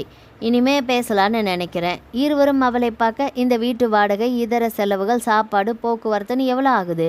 எவ்வளோ ஆனால் என்ன? நான் தானே கொடுக்க போகிறேன். இல்லைன்னு நான் சொல்லலையே சுந்தரி, ஒரு ஆலோசனை சொல்ல வந்திருக்கேன். கேட்டு கஷ்டம் இருக்கா? சொல்லுங்க. என் வீட்டுக்கு வந்துடு. அவருந்தான். வாடகை இல்லை, மளிகை இருக்குது, பால் இருக்குது, எல்லாமே இருக்கும். அனாவசியமாக எதுக்கு 2 குடும்பம்? இருவருக்குமே இடி இடித்தது. கிஸ்மு ஆடிப்போனான். சுனிதாவா இங்கே வந்து சுந்தரியை அழைக்கிறாள்? இது நிஜமா? கிள்ளி பார்த்தான். வலித்தது. சுந்தரியின் அருகில் சுனிதா வந்தாள். உன்னை நான் கூப்பிட்டது உனக்கு அதிர்ச்சியாக இருக்கும். இதை நான் எதிர்பார்க்கல. நிச்சயமாக நீ எதிர்பார்க்க மாட்டேன்னு தெரியும். எனக்கும் முதல்ல விவரம் தெரிஞ்ச உடனே அவர்கிட்ட தாறுமாறாக குதிக்க தான் செஞ்சேன். அப்புறம் யோசிக்க தொடங்கினேன். சண்டை போட போட வெறுப்பு தானே மிஞ்சும், வேற எதை சாதிக்க முடியும்? அவருக்கு உன்னை பிடிச்சிருக்கு, நான் தடுத்தாலும் அது நிற்காது. அப்புறம் சண்டை போட்டு மனக்கசப்பை வளர்த்துக்கிட்டு பிரிகிற சூழ்நிலையை ஏன் கொண்டு வரணும்? சுந்தரியால் தன் காதுகளையே நம்ப முடியவில்லை. இது நிஜமா? ஒரு மனைவியால் இந்த அளவுக்கு தெளிவாக இருக்க முடியுமா? படித்து உத்தியோகம் பார்க்கும் எனக்கு கூட இந்த தெளிவு இல்லையே. அதனால் உங்கள் 2 பேரையும் அழைக்க தான் நான் வந்தேன். அது சரிப்படுமா? மெல்ல கேட்டாள் சுந்தரி. தாராளமாக சரிப்படும் சுந்தரி. சண்டை வராத வரைக்கும் எந்த உறவையும் யாரும் ஏற்றுக்கலாம். அது இல்லை. சொல்லு சுந்தரி. ஒரு உரையில் 2 வாள் இருக்கக்கூடாதுன்னு சொல்லுவாங்க. ஒரே குடும்பத்தில் ஒரே ஆம்பளைக்கு 2 பொண்டாட்டி இருக்கலாமா? தாராளமாக இருக்கலாம். மன பக்குவத்தோடு வாழ்ந்தா அபாரமாக வாழலாம். பிரச்சனை வராது? நிச்சயமாக வராது. என்னால் நம்பவே முடியல. நீ ஹாஸ்டலில் இருந்தப்போ எப்படி சுதந்திரமாக இருந்தியோ அதே மாதிரி இந்த வீட்லேயும் இருக்கலாம். நீ சமைக்க வேண்டாம், கிச்சன் டிபார்ட்மெண்ட்டை நான் பார்த்துக்கிறேன். கிஸ்முவுக்கு மயக்கமே வந்து விட்டது. சுனிதாவா இது? ஒரு மகா சக்தி அவளுக்குள் புகுந்து அவளை ஆட்டி வைக்கிறதா? எனக்கு சுந்தரி நம்ம வீட்டுக்கு வரதில் எந்த அபிப்பிராய பேதமும் இல்லை. அழுத்தி சொன்னால், இது நம்ம குடும்பம்னு ஆயாச்சு. எது நடந்தாலும் 4 சுவத்துக்குள்ளே தான். இருவரும் பேசவில்லை. சுந்தரி, நான் புறப்படுறேன். உடனே சரின்னு நீ சொல்லணும்னு நான் எதிர்பார்க்கல. ஆழமாக யோசித்து நல்ல பதிலாக சொல்லு. சுனிதா புறப்பட்டு போய்விட்டாள். சுந்தரி கிஸ்முவை பார்த்தாள். அந்த பார்வையில் 1000 கேள்வி இருந்தது. சுனிதா வந்து டிஃபன் பண்ணி சாப்பிட வைத்து ஒன்றாக வாழலாம் என்று அழைக்கவும் செய்கிறாளே. நான் மறுத்தால் கிஸ்மு என்னை விட்டு நிச்சயம் போய்விடுவார். சுந்தரியின் தலைக்குள் மிருதங்க ஒலி. சட்டென்று எழுந்து உள்ளே போய் படுத்து விட்டாள். கிஸ்மு ஆடாமல் அசையாமல் அப்படியே உட்கார்ந்திருந்தான். இரவு யாருமே உறங்கவில்லை. சுந்தரி தண்ணீர் குடித்துவிட்டு பால்கனியில் வந்து நின்றால் எப்போது கிஸ்முவுக்கு வேலை கிடைக்கும் என்று தெரியாது. என் ஒரு சம்பளத்தில் சமாளிக்க முடியுமா? நிச்சயமாக முடியாது. ஒன்றாக வாழலாம் என்று சுனிதா அழைப்பதில் ஏதாவது உள்நோக்கம் இருக்குமா? என்ன உள்நோக்கம்? படிக்காத சுனிதா படித்த என்னை எப்படி ஜெயிக்க முடியும்? அழைக்கிறாள். போய்த்தான் பார்க்கலாமே. ஆனால் சுதந்திரம் கிடைக்காது. ஹாஸ்டலை விட நீ சுதந்திரமாக இருக்கலாம். சுனிதாவின் குரல் காதுக்குள். வந்த உடனே டேஸ்டாக ஒரு டிஃபனை செய்துவிட்டால் அன்பாக பேசுகிறாள். இரண்டாவது மனைவி வரப்போவது தெரிஞ்சும் படபடப்பாக இல்லாமல் பாந்தமாக இருக்கிறா. எல்லாத்துக்கு மேலே யதார்த்தமாக பேசுகிறா. அது முக்கியமில்லை. எனக்கும் ஆத்திரம் வரத்தான் செஞ்சுது. அதுக்காக நடக்கிறத நிறுத்திட முடியுமா என்ற சுனிதாவின் குரல் காதுக்குள் பாய்ந்தது. ஒப்புக்கு அழைக்கவில்லை. நிஜமான பிடிப்போடு வர சொல்கிறாள். போய் பார்த்தால்தான் என்ன? விடிய விடிய சுந்தரி யோசித்துவிட்டு காலையில் கிஸ்முவை எழுப்பினாள். கிஸ்மு, நான் கொஞ்சம் பேசணும், சொல்லு. சுனிதா சொன்ன ஐடியா நல்லா இருக்குது, எனக்கும் பிடிச்சிருக்குது, போயிடலாமா? கிஸ்முவுக்கு சுனிதா வந்து சொன்னதுமே அந்த ஐடியா ரொம்ப பிடித்து விட்டது. எப்போதும் சுனிதா குழந்தைகள் பக்கத்தில் இருக்கலாம், சுந்தரியையும் இழக்க வேண்டாம். இதைவிட ஒரு ஆண் பிள்ளைக்கு சாதகமான ஒரு சூழ்நிலை எங்கே அமையும்? ஆனால் பிரச்சனை வராத வரைக்கும் இருதார தாம்பத்தியம் சொர்க்கம். சின்ன ஒரு முள் குத்தி விட்டாலும் யுத்தம் மூண்டுவிடும். அவர்கள் இருவருமே அடித்து கொள்வதில் கிழிந்து போவது புருஷன்தான். அதற்கான வாய்ப்பும் உண்டு. சரி, அலை ஓய்ந்து எப்போது குளிப்பது? வாழ்க்கையே சேலஞ்சு தானே, சந்திப்போம். என்ன பேசலை? சுந்தரி, ஒரு மனுஷனுக்கு ஒரு பொண்டாட்டியை வச்சே சமாளிக்கிறது கஷ்டம்தான். ஏன் துரதிர்ஷ்டம் ரெண்டாக இருக்குது. அதனால் இதில் என் முடிவுகளுக்கு இடமில்லை. நீங்கள் 2 பேரும் தீர்மானிச்சுக்கலாம். குறிப்பாக நீ குடித்தனம் போக போகிறது நீ தான். எனக்கு சம்மதம் கிஸ்மு. Very good. எப்போ போகிறோம்? நாள் பார்த்துட்டு ஒரு வாரத்துக்குள்ளே போயிடலாம். கிஸ்முவுக்கு சந்தோஷமும் கவலையும் ஒரே சமயத்தில் வந்து ஆக்கிரமித்தது. அந்த வீட்டை காலி செய்துவிட்டு இருவரும் அந்த வார கடைசியில் குடித்தனம் வந்து விட்டார்கள் கிஸ்முவின் வீட்டுக்கு. அவர்கள் வந்து இறங்கியதுமே சுந்தரி உள்ள வராத. சுந்தரிக்கு திக்கென்றது. சுனிதா உள்ளே ஓடிப்போய் திரும்பும்போது கையில் ஆரத்தி தட்டு இருந்தது. முதலாக இந்த வீட்டுக்கு வர்ற உன்னை ஆரத்தி எடுத்து வரவேற்கிறேன். ஆரத்தி எடுத்து பொட்டு வைத்தாள். வலது காலை வச்சு வாம்மா. சுந்தரி இருண்டு போனாள். இது நிஜமா? இப்படியெல்லாம் கூட நடக்குமா? சுந்தரி உள்ளே வந்தாள். குழந்தைகள் இரண்டும் மிரட்சியோடு பார்த்தபடி சற்று தள்ளி நிற்க, என்னம்மா பார்க்குறீங்க? உங்கள் சித்தி பக்கத்தில் போய் சித்திக்கு ஹலோ சொல்லுங்கள். இனிமே இந்த சித்தி நம்ம வீட்டில் தான் இருக்க போகிறாங்க. 2 பேரும் வந்து ஹலோ சித்தி. சுந்தரி சிரித்தபடி அந்த குழந்தைகளை தன்னோடு சேர்த்து அணைத்து கொண்டாள். சுந்தரி, வா இங்கே பாரு, இந்த ரூமை நீ உன் ரூம் வச்சுக்கிறியா? இதை உனக்காக ரெடி பண்ணி வச்சுருக்கேன் பாரு. சுந்தரி பார்த்தாள். அந்த ரூம் அழகாகத்தான் இருந்தது. கட்டில், பீரோ, ட்ரெஸ்ஸிங் டேபிள் எல்லாமே போடப்பட்டிருந்தது. சரி, சாப்பிட்லாம், 2 பேரும் வாங்க. கிஸ்மு இயல்பாகி விட்டான். தன் வீடு என்று வந்து விட்டதால் ஒரு சங்கடமும் இருக்கவில்லை. அது தவிர்க்கப்பட்டு விட்டது. சுந்தரியை சித்தி என்றே அறிமுகப்படுத்தி விட்டாள் சுனிதா. சுனிதா எப்படி இந்த அளவுக்கு மாறிப்போனாள்? இது அவள் இயல்புதானா? இல்லை, புலி எங்கேயாவது பதுங்குகிறதா? சரியான ஒரு நேரத்திற்காக காத்திருந்து பாய்ந்து அடித்து சாப்பிட போகிறதா? கேள்வி வந்தது. கஷ்டப்பட்டு அடக்கி கொண்டான். ஏன் சிக்கலான ஒரு சிந்தனை? நல்லதையே நினைக்கலாமே. 2 மனைவிகளும் ஒரு வீட்டில் வாழ பிரச்சனை இல்லாத தாம்பத்தியம் வசதி இல்லையா? அது எப்படி சாத்தியம்? ஒன்று பணத்துக்காக, புருஷன் கொண்டு வரும் பணத்துக்காக சகித்து கொள்ள வேண்டும், அல்லது பரந்த மனசு இருக்க வேண்டும். இதெல்லாம் மனுஷ மனசுக்கு உண்டான பலவீனங்கள் என்று ஜீரணிக்கும் பக்குவம் வேண்டும். இதில் எது? சுனிதா எதையுமே பொருட்படுத்தாமல் இயங்கிக் கொண்டிருந்தாள். சுந்தரிக்கு தான் தர்ம சங்கடம். என்ன செய்வதென்றே தெரியவில்லை. கிஸ்மு உள்ளே வந்தான். சொல்கிறேன்னு கோவப்படாத சுந்தரி. உன்னை தன் வீட்டில் ஒருத்தியா அவ கருதின பின்னால் நீ இப்படி விருந்தாளி மாதிரி உக்காந்துருக்கணுமா? ஏன் என்ன செய்யணும்? அவ கூட வேலை செய்ய தப்பில்லையே. கிஸ்மு அது மாதிரி சொன்னது சுந்தரிக்கு லேசாக ஒரு அவமான உணர்வு இருந்தது. அவனை முறைத்தாள். எழுந்து உள்ளே வந்தாள். சமையல் கட்டில் பரபரப்பாக சுனிதா இயங்கிக் கொண்டிருந்தாள். சுந்தரி பின்னால் வந்து நின்றாள். என்ன சுந்தரி, நான் ஏதாவது ஹெல்ப் பண்ணட்டுமா? எதுக்கு? நீ ஹாஸ்டலில் இருந்தவ ஒரு வேலையும் செஞ்சு பழக்கம் இருக்காது. பின்ன எதுக்காக இந்த வீட்டில் நீ வேலை செய்யணும்? உன்னை உட்கார வச்சு நான் செய்கிறேன், வேலைக்கு போகிறவ வேற. சுந்தரி பார்த்தாள். என்ன சுந்தரி பார்க்குற? கிஸ்முவுக்கு வேலை இல்லை, உங்களுக்கு எப்போவுமே கிடையாது. என்ன கொஞ்சம் தட்டி கொடுத்துட்டு போனால் நல்லது தானே, நீங்கள் புத்திசாலி. கிஸ்மு அந்த நேரம் அங்கே வர, சுந்தரி நீ தப்பாக புரிஞ்சுக்கிட்டம்மா. உன் சம்பளத்தில் நீ சல்லி காசு எனக்கு தர வேண்டாம். அதுக்கு ஆசைப்பட்டா உன்னை குடித்தன வர சொன்னேன். ஒரு நொடியில் என்ன இத்தனை மலிவாக்கிட்டிய. உன்னை உட்கார வச்சு நான் போடுறேன். சபாஸ் சுனிதா. இருவரும் திரும்ப இதைவிட ஒருத்திய செருப்பால் அடித்தா கூட வலிக்கவும் செய்யாது, அவமானமாகவும் இருக்காது. அந்த ரெண்டையும் ஒரே கல்லில் நீ வீழ்த்திட்ட. ஐயோ, நீங்கள் என்ன சொல்கிறீங்க? அவள் தப்பாக எடுத்துக்க போகிறா. சுந்தரி சட்டென்று உள்ளே போகட்டும். அன்பை புரிஞ்சிக்காமல் அங்கேயும் பணத்தை கொண்டு வர்ற ஜென்மங்களை கடவுள் கூட மன்னிக்காது. சுனிதா, அவள் தப்பாக பேசினா பேச்சுகளுக்கு அவள் சார்பில் நான் உன்கிட்ட மன்னிப்பு கேட்டுக்கிறேன். ஐயோ, ஏன் இதை அந்த அளவுக்கு பெருசுப்படுத்துறீங்க? உள்ளே போய் கொண்டிருக்கும் சுந்தரியின் காதில் சகலமும் விழுந்தது. கட்டிலில் வந்து உட்கார்ந்தாள். முதலில் கிஸ்மு மேல் ஆத்திரமாக வந்தது. அவளை உசத்தி, என்னை ஏன் கிஸ்மு திட்ட வேண்டும்? என்னால் இதையெல்லாம் தாங்கிக் கொள்ள முடியாது, எனக்கு தேவையும் இல்லை. ஒரு மாதிரி ஆக்ரோஷமாக வந்துவிட்டது. அதே நேரம் யோசனையும் வந்தது. சுனிதா தப்பாக நடந்து கொள்ளவில்லை, பணத்துக்காக என்னை சேர்த்து கொண்டாள் என்று நான் தான் நாக்கில் விஷம் தடவி அவளை பதம் பார்த்தேன். தப்பல்லவா? அப்படியும் இதமாக பேச எப்படி சுனிதாவால் முடிகிறது? நான் இனி பதட்டப்பட்டு வார்த்தைகளை கொட்டக்கூடாது. கிஸ்முவிடம் நான் வெறுப்பை சம்பாதித்தால் விவகாரம் வேறு திசைக்கு திரும்பிவிடும். சுந்தரி அந்த அறையை விட்டு வெளியே வரவே இல்லை. இரவு சாப்பாடு தயாரானதும் சுனிதா உள்ளே வந்தாள். சுந்தரி, சாப்பிட்லாம் வாம்மா. எனக்கு பசிக்கல. அது எப்படி பசிக்காமல் இருக்கும்? வா சுந்தரி, எதையும் மனசில் வச்சுக்காத. குடும்பம்னா கோபதாம இருக்கத்தானே செய்யும். நிமிர்ந்தாள் சுந்தரி. அவருக்கு எதுக்கெடுத்தாலும் சுருக்குன்னு கோபம் வந்துடும் சுந்தரி. உனக்கு இது தெரிஞ்சிருக்கும், விட்டு பிடிக்கலாம். நீ எதையும் மனசில் வச்சுக்காதவா. கனிவோடு அழைக்க சுந்தரியால் தட்ட முடியவில்லை. சுனிதாவோடு நடந்தாள்.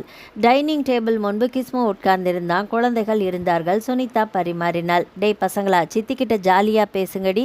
உங்கள் ஸ்கூல் மேட்டர் ஜோக்கெல்லாம் அடிங்க. இரண்டும் நெருங்கி உட்கார்ந்தன. சித்தி நல்லா படித்தவங்க, உங்கள் பாடகத்தில் சந்தேகம் இருந்தால் சித்தி சொல்லி கொடுப்பா. சுந்தரி இரண்டையும் பார்த்து கனிவாக சிரித்தாள். அருகில் அழைத்து அணைத்து கொண்டாள். அவர்கள் அந்த வீட்டுக்கு வந்து ஒரு வார காலம் ஓடிவிட்டது. முதல் நாள் ராத்திரியே சுனிதா அடுத்த கட்டத்துக்கு போனாள். இரவு குழந்தைகளும் உறங்கிவிட மணி 9. சுந்தரியிடம் வந்தாள். கிஸ்முவும் இருந்தான். என்னங்க, நான் கொஞ்சம் பேசணும். சொல்லுமா. அவளுக்கு நீங்கள் இன்னும் தாலி கட்டலை. இது வரைக்கும் இல்லை சுனிதா. அதை எப்போ கட்டுறதா உத்தேசம்? நீ தான் சொல்ல.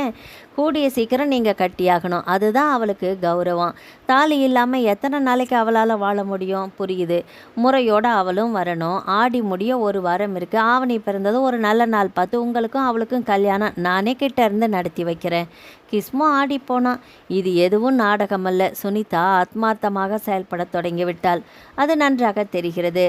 சுந்தரி பலமாக தாக்கப்பட்டிருந்தாள். நான் எத்தனை அலட்சியமாக இருந்தேன். ஆனால் இந்த சுனிதா என்னை தண்டித்து விட்டாள். இதைவிட ஒரு மோசமான தண்டனை இருக்க முடியாது. நான் என்ன செய்ய வேண்டும்? இவளை மிஞ்ச முடியுமா என்று பார்க்க வேண்டும். அவள் நடிக்கிறாளா நிஜமா என்று தெரிய வேண்டும். நடித்து என்ன ஆக வேண்டும்? இது நிஜம்தான். நான் சந்தேகப்படக்கூடாது. இதோ ஒரு வாரம் முடிய போகிறது. இன்னும் 2 நாட்களில் ஆவணி வந்துவிடும். அதன் பிறகு நல்ல நாள் பார்த்து சுனிதாவே எங்கள் கல்யாணத்தை நடத்தப் போகிறாள். குற்ற உணர்ச்சி நிச்சயமாக குத்தி குடைந்தது. அவள் வீட்டுக்குள் நுழைந்து அவள் வாழ்க்கையையே தட்டி பறிக்கிறோம். இது தப்பில்லையா? என்ன தப்பு? அவளாகத்தானே அழைத்தால் என்னை எப்படி குற்றம் சொல்ல முடியும்? தன்னைத்தானே சமாதானப்படுத்தி கொண்டாலும் ஒரு மாதிரி உறுத்தியது. அந்த உறுத்தல் அடுத்து வந்த நாட்களில் அதிகமானது. சுனிதா சொன்னதோடு நிற்காமல் ஜோசியரை அழைத்து விட்டால். நல்ல நாள் குறித்தும் விட்டால். வரும் வெள்ளிக்கிழமை கல்யாணம். கிஸ்மு கவனித்து கொண்டே இருந்தான் சகலத்தையும். அவனாலும் இதையெல்லாம் ஜீரணிக்க முடியவே இல்லை. சுந்தரி ஆஃபீஸ் போய்விட்டால். குழந்தைகள் பள்ளிக்கு போய்விட்டன. என்னங்க, நீங்கள் வீட்டை பார்த்துக்கோங்க. நான் போய் சுந்தரிக்கு தாலி கொடியும் பட்டுப்புடவையும் உங்களுக்கு பட்டு வேட்டியும் வாங்கி வந்துடுறேன். இதுக்கெல்லாம் உங்கள்கிட்ட பணம் ஏது? சுனிதா சிரித்தாள். என்கிட்ட ஏது பணம்? எல்லாமே உங்கள் பணம் தான். மொத்த பணம் வந்தது இல்லையா, அதில் எடுத்து செலவு பண்ணுறேன். சுனிதா, சொல்லுங்கள், இந்த கல்யாணம் நடந்து தான் தீரணுமா? என்ன இப்படி கேட்குறீங்க? பின்ன எனக்கு வேலையும் இல்லை, உன்னை குழந்தைகளை வாழ வைக்கவே வழி தெரியல. இதில் இன்னொரு கல்யாணம் எனக்கு அவசியம்தானா? தப்புங்க, நீங்கள் கேட்குறது தப்பு. தாலியும் கட்டாமல் ஒரு பொண்ணை கொண்டு வந்து வீட்டில் வச்சுருக்கிறது தப்பு. அவள் உணர்வுகளையும் கொஞ்சம் மதிக்கணும். அவளுக்கும் யாரும் இல்லை. எத்தனை சங்கடம் மனசில் இருக்கும். உத்தியோகமும் பார்க்குறா, தன் காலில் நிற்கிறா சுந்தரி. அது மட்டும் ஒரு பொண்ணுக்கு பாதுகாப்பு ஆயிடுமா சொல்லுங்க? அவன் பேசவில்லை. தாலி கட்டி முறையாக வந்துட்டா தப்பே இல்லை. சட்டம் கேட்காதா? சொன்னா தானே கேட்கும். அதுவாக தேடி வந்து நம்ம வீட்டு பெட்ரூமை எட்டி பார்க்குமா? சுனிதா ஒரு கேள்வி. என்ன, உன் வாழ்க்கையில் பங்கு கேட்டு வந்திருக்கா சுந்தரி? உன்னை இது பாதிக்கலையா? பாதிக்காமல் இருக்குமா? நானும் ஒரு பொண்ணு தானே. ஆனால் பாதிப்புன்னு சொல்லிக்கிட்டே இருந்தா சுயநலம். இதை பாருங்க, இந்த பேச்சை விட்டுடுங்க. அவன் நம்மள ஒருத்தி கல்யாணம் நடக்கும், சரியா? கிஸ்மு பேசவில்லை. சுனிதா சொன்னபடி தாலி கொடி கூறப்படவே வாங்கியிருந்தாள். சுந்தரி சாயங்காலம் வந்துவிட்டாள். சுந்தரி, எல்லாம் வாங்கிட்டு வந்திருக்கேன், உனக்கு பிடிச்சிருக்கான்னு பாரு. சுந்தரிக்கு காட்டினாள். சுந்தரி பார்த்தா, மெல்ல தலையாட்டினா. எழுந்து உள்ளே போய்விட்டாள். கட்டிலில் படுத்து விட்டாள். சுனிதா உள்ளே வந்தாள். சுந்தரி, என்னம்மா செய்யுது? தலைவலி. நான் தைலம் தடவி விடட்டுமா? வேண்டாம். என்ன வேண்டாம், இரு வரேன். சுனிதா கற்பூர தைலம் எடுத்து வந்து கட்டிலில் உட்கார்ந்தாள். சுந்தரியின் தலையை எடுத்து மடியில் வைத்து கொண்டாள். தைலம் தடவத் தொடங்கினாள். சுந்தரிக்கு தன்னையும் மீறி கண்கள் கலங்கத் தொடங்கிவிட்டது. என்னம்மா, ரொம்ப வலிக்குதா? இல்லை, பரவாயில்லை.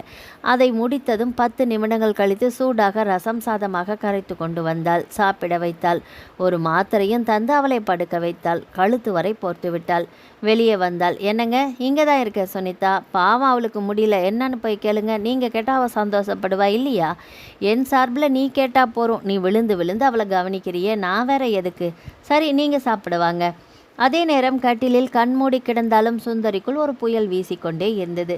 ச்சே, என்ன ஒரு மனுஷி இவள்! நிச்சயமாக இதில் நடிப்போ பாசாங்கோ இல்லை. இந்த அளவுக்கா ஒருத்தி பாசமும் பரிவும் காட்ட முடியும்? கல்யாணம் என்றதுமே எத்தனை உற்சாகமாக பார்த்து பார்த்து வாங்கியிருக்கிறாள். உறங்க முடியவில்லை. உறுத்தல் அதிகமாகிவிட்டது. இதுவரை கிஸ்மு தாலி கட்டவில்லை. கட்டிவிட்டால் அவரது அங்கீகரிக்கப்பட்ட மனைவி நான். சுனிதாவின் வாழ்க்கையை நான் பங்கு போட்டுக்கொள்ளப் போகிறேன். இது நியாயமா? கேள்வி பூதாகரமாக வந்து ஆட்டி படைத்தது. காலை வரை படுக்கையில் ஒரு புழு போல நெளிந்து கொண்டே இருந்தாள். அலாரம் அடித்து விட்டது. சுனிதா எழுந்து வழக்கம் போல வேலைகளை பார்க்க தொடங்கினார். சுந்தரி குளித்துவிட்டு வந்தாள். நான் கோயிலுக்கு போகிறேன், போயிட்டு வாம்மா. எல்லாமே நல்லபடியாக நடக்கணும்னு வேண்டிக்கோ. எனக்கு 2 பெண் குழந்தைகள். உனக்கு பிறக்க போகிறது பையனாக இருக்கட்டும். உன் மூலம்தான் என்னோட ஆசை நிறைவேறணும். சுந்தரி ஆடிப்போனாள். அடுத்த கட்டத்துக்கும் வந்தாகிவிட்டதா? நிச்சயமாக இவள் என்னை மனப்பூர்வமாக நேசிக்க தொடங்கியதில் பொய்யில்லை. இந்த அளவுக்கு அன்பு காட்டும் இவளுக்கு நான் எந்த வகையில் நன்றி கடனை செலுத்தப் போகிறேன்? பூதாகரமான கேள்வி வந்து இதயத்தின் மையத்தில் உட்கார்ந்தது. கிஸ்மு வெளியே போய்விட்டான். அத்தான் கிட்டி வந்தார். வாங்கத்தான், எப்படிம்மா இருக்க? நான் சொன்னபடி எல்லாமே நடக்குதா?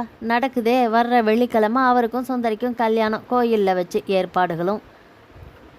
என்ன உளர்ற? இல்லைத்தான், நான் உளரல, இது உண்மை. உனக்கு பைத்தியமா சுனிதா? இல்லையே. நான் சொன்னதை நீ சரியாக புரிஞ்சுக்கலையா? அவளையும் வீட்டுக்களை அன்பு காட்டு, உன் நல்ல குணம் பார்த்து உன் புருஷன் மனசு மாறுவான்னு சொன்னேன் அன்னைக்கு. ஆமாம், நீ ஏடா கூடமா பண்ணி வச்சிருக்கியே. உன் தலையில் நீயே மண்ணள்ளி போட்டுக்கிட்டியே. என்னம்மா அர்த்தம்? அத்தான், உன்னை புத்திசாலின்னு நான் நினச்சேனே. இந்த அளவுக்கு முட்டாளாக இருக்கிறியேம்மா. இல்லை அத்தான், இது முட்டாள்தனம் இல்லை. நீ என்ன சொல்கிற? அவளும் ஒரு பொண்ணு, தாலி கூட கட்டிக்கல. ஆனால் மற்ற எல்லாமே நடந்தாச்சு. அப்படியே நட்டாத்தில் விட்டுற முடியுமா? சட்ட ரீதியான பொண்டாட்டி இப்போவும் நான் தான். அவளை நெருங்க விடாமல் செய்யலாம் முடியும் என்னால். ஆனால் அது நியாயமா சுனிதா? தப்பு அவ மட்டும் செய்யலையே, என் புருஷனும் செஞ்சுருக்காரு. ஆனால் புருஷனை நான் தண்டிக்கலையே. ஏன்? காரணம் சுயநலம். அவளை மட்டும் எப்படி தண்டிக்கலாம்? அத்தான், நானும் 2 பெண் குழந்தைகளை பெற்று வச்சுருக்கேன். ஒரு பெண்ணோட கண்ணீருக்கு நான் காரணமாக இருக்க வேண்டாம். வாழ்க்கையில் எதையோ விட்டு தர்றோம். நான் கொஞ்சம் பங்கு தரப்போகிறேன். அவரை என்ன குறைஞ்சு போயிடும்? அவளும் என்னோட வந்து வாழட்டுமே. கிட்டி அசந்து போனார். கோயிலுக்கு போயிட்டு திரும்பிய சுந்தரி வாசலில் நின்று கொண்டிருந்தாள். அவளால் கட்டுப்படுத்தி கொள்ளவே முடியவில்லை. அழுகை பீரிட்டது. வாய்விட்டு அழ வேண்டும் என்று தோன்றியது. அப்படியே உறைந்து போய் நின்றாள். சுந்தரி உடனே உள்ளே வராமல் கொஞ்சம் தாமதமாக வந்தாள். கிட்டி போன பிறகு வந்தாள். எதுவுமே பேசவில்லை. வெளியே போயிருந்த கிஸ்மு மாலை 4:30 மணிக்கு உற்சாகமாக வந்தான். சுனிதா, எனக்கு வேலை கிடைச்சிருச்சு. ரொம்ப நல்ல வேலை. பழைய வேலையை விட கணிசமாக அதிக சம்பளம். நாளை மறுநாள் டியூட்டியில் ஜாயின் பண்ணணும். சுனிதா சந்தோஷத்தின் உச்சிக்கே போனாள். இன்னும் 2 நாளில் கல்யாணம். அதுக்குள்ளே நல்ல செய்தி. சுந்தரி சுந்தரி பதிலே இல்லை. எங்கே போனா இவ? சுனிதா உள்ளே வர தன் பெட்டி இத்தியாதிகளை தயார் செய்து கொண்டிருந்தாள் சுந்தரி. சுந்தரி, என்ன இது? நான் போகிறேன். எங்கே? இந்த வீட்டை விட்டு. எதுக்கு? நான் உனக்கு என்ன குறை வச்சேன்? நீ ஏன் வீட்டை விட்டு போகணும்? சுந்தரி அழுகையோடு திரும்பினாள். எந்த குறையும் வைக்கல. இந்த அன்பை என்னால் தாங்கிக்க முடியல. நான் மகா பாவி. அம்பாள் மாதிரி நீங்கள் இருக்க நான் வந்து தாலி கட்டிக்கிறதா? உங்கள் கூட சரிசமமாக நின்று அவர் கூட குடித்தனம் பண்ணுறதா தகுதி இருக்கா எனக்கு? சுந்தரி, நீ என்ன பேசுகிற? நியாயம் பேசுகிறேன். என் கண் திறந்தாச்சு. உங்களை ஒரு வேலைக்காரி மாதிரி செய்ய விட்டுட்டு நான் உங்கள் புருஷன் கூட வாழ்க்கை நடத்தினா மனிதகுலமே என்னை மன்னிக்காது. எனக்கு உறுத்தல் தாங்கலை. போதும் இந்த வாழ்க்கை. உங்கள் புருஷனை சொந்தம் கொண்டாடினதுக்கு, இத்தனை நாள் அறிவு கெட்டத்தனமாக நான் நடந்துக்கிட்டதுக்கு, என் பாவக்கால்கள் இந்த வீட்டில் பட்டதுக்கு, என்னால் உங்கள் மனசு நொந்ததுக்கு, எல்லாத்துக்குமே சேர்த்து என்னை மன்னிச்சிடுங்க.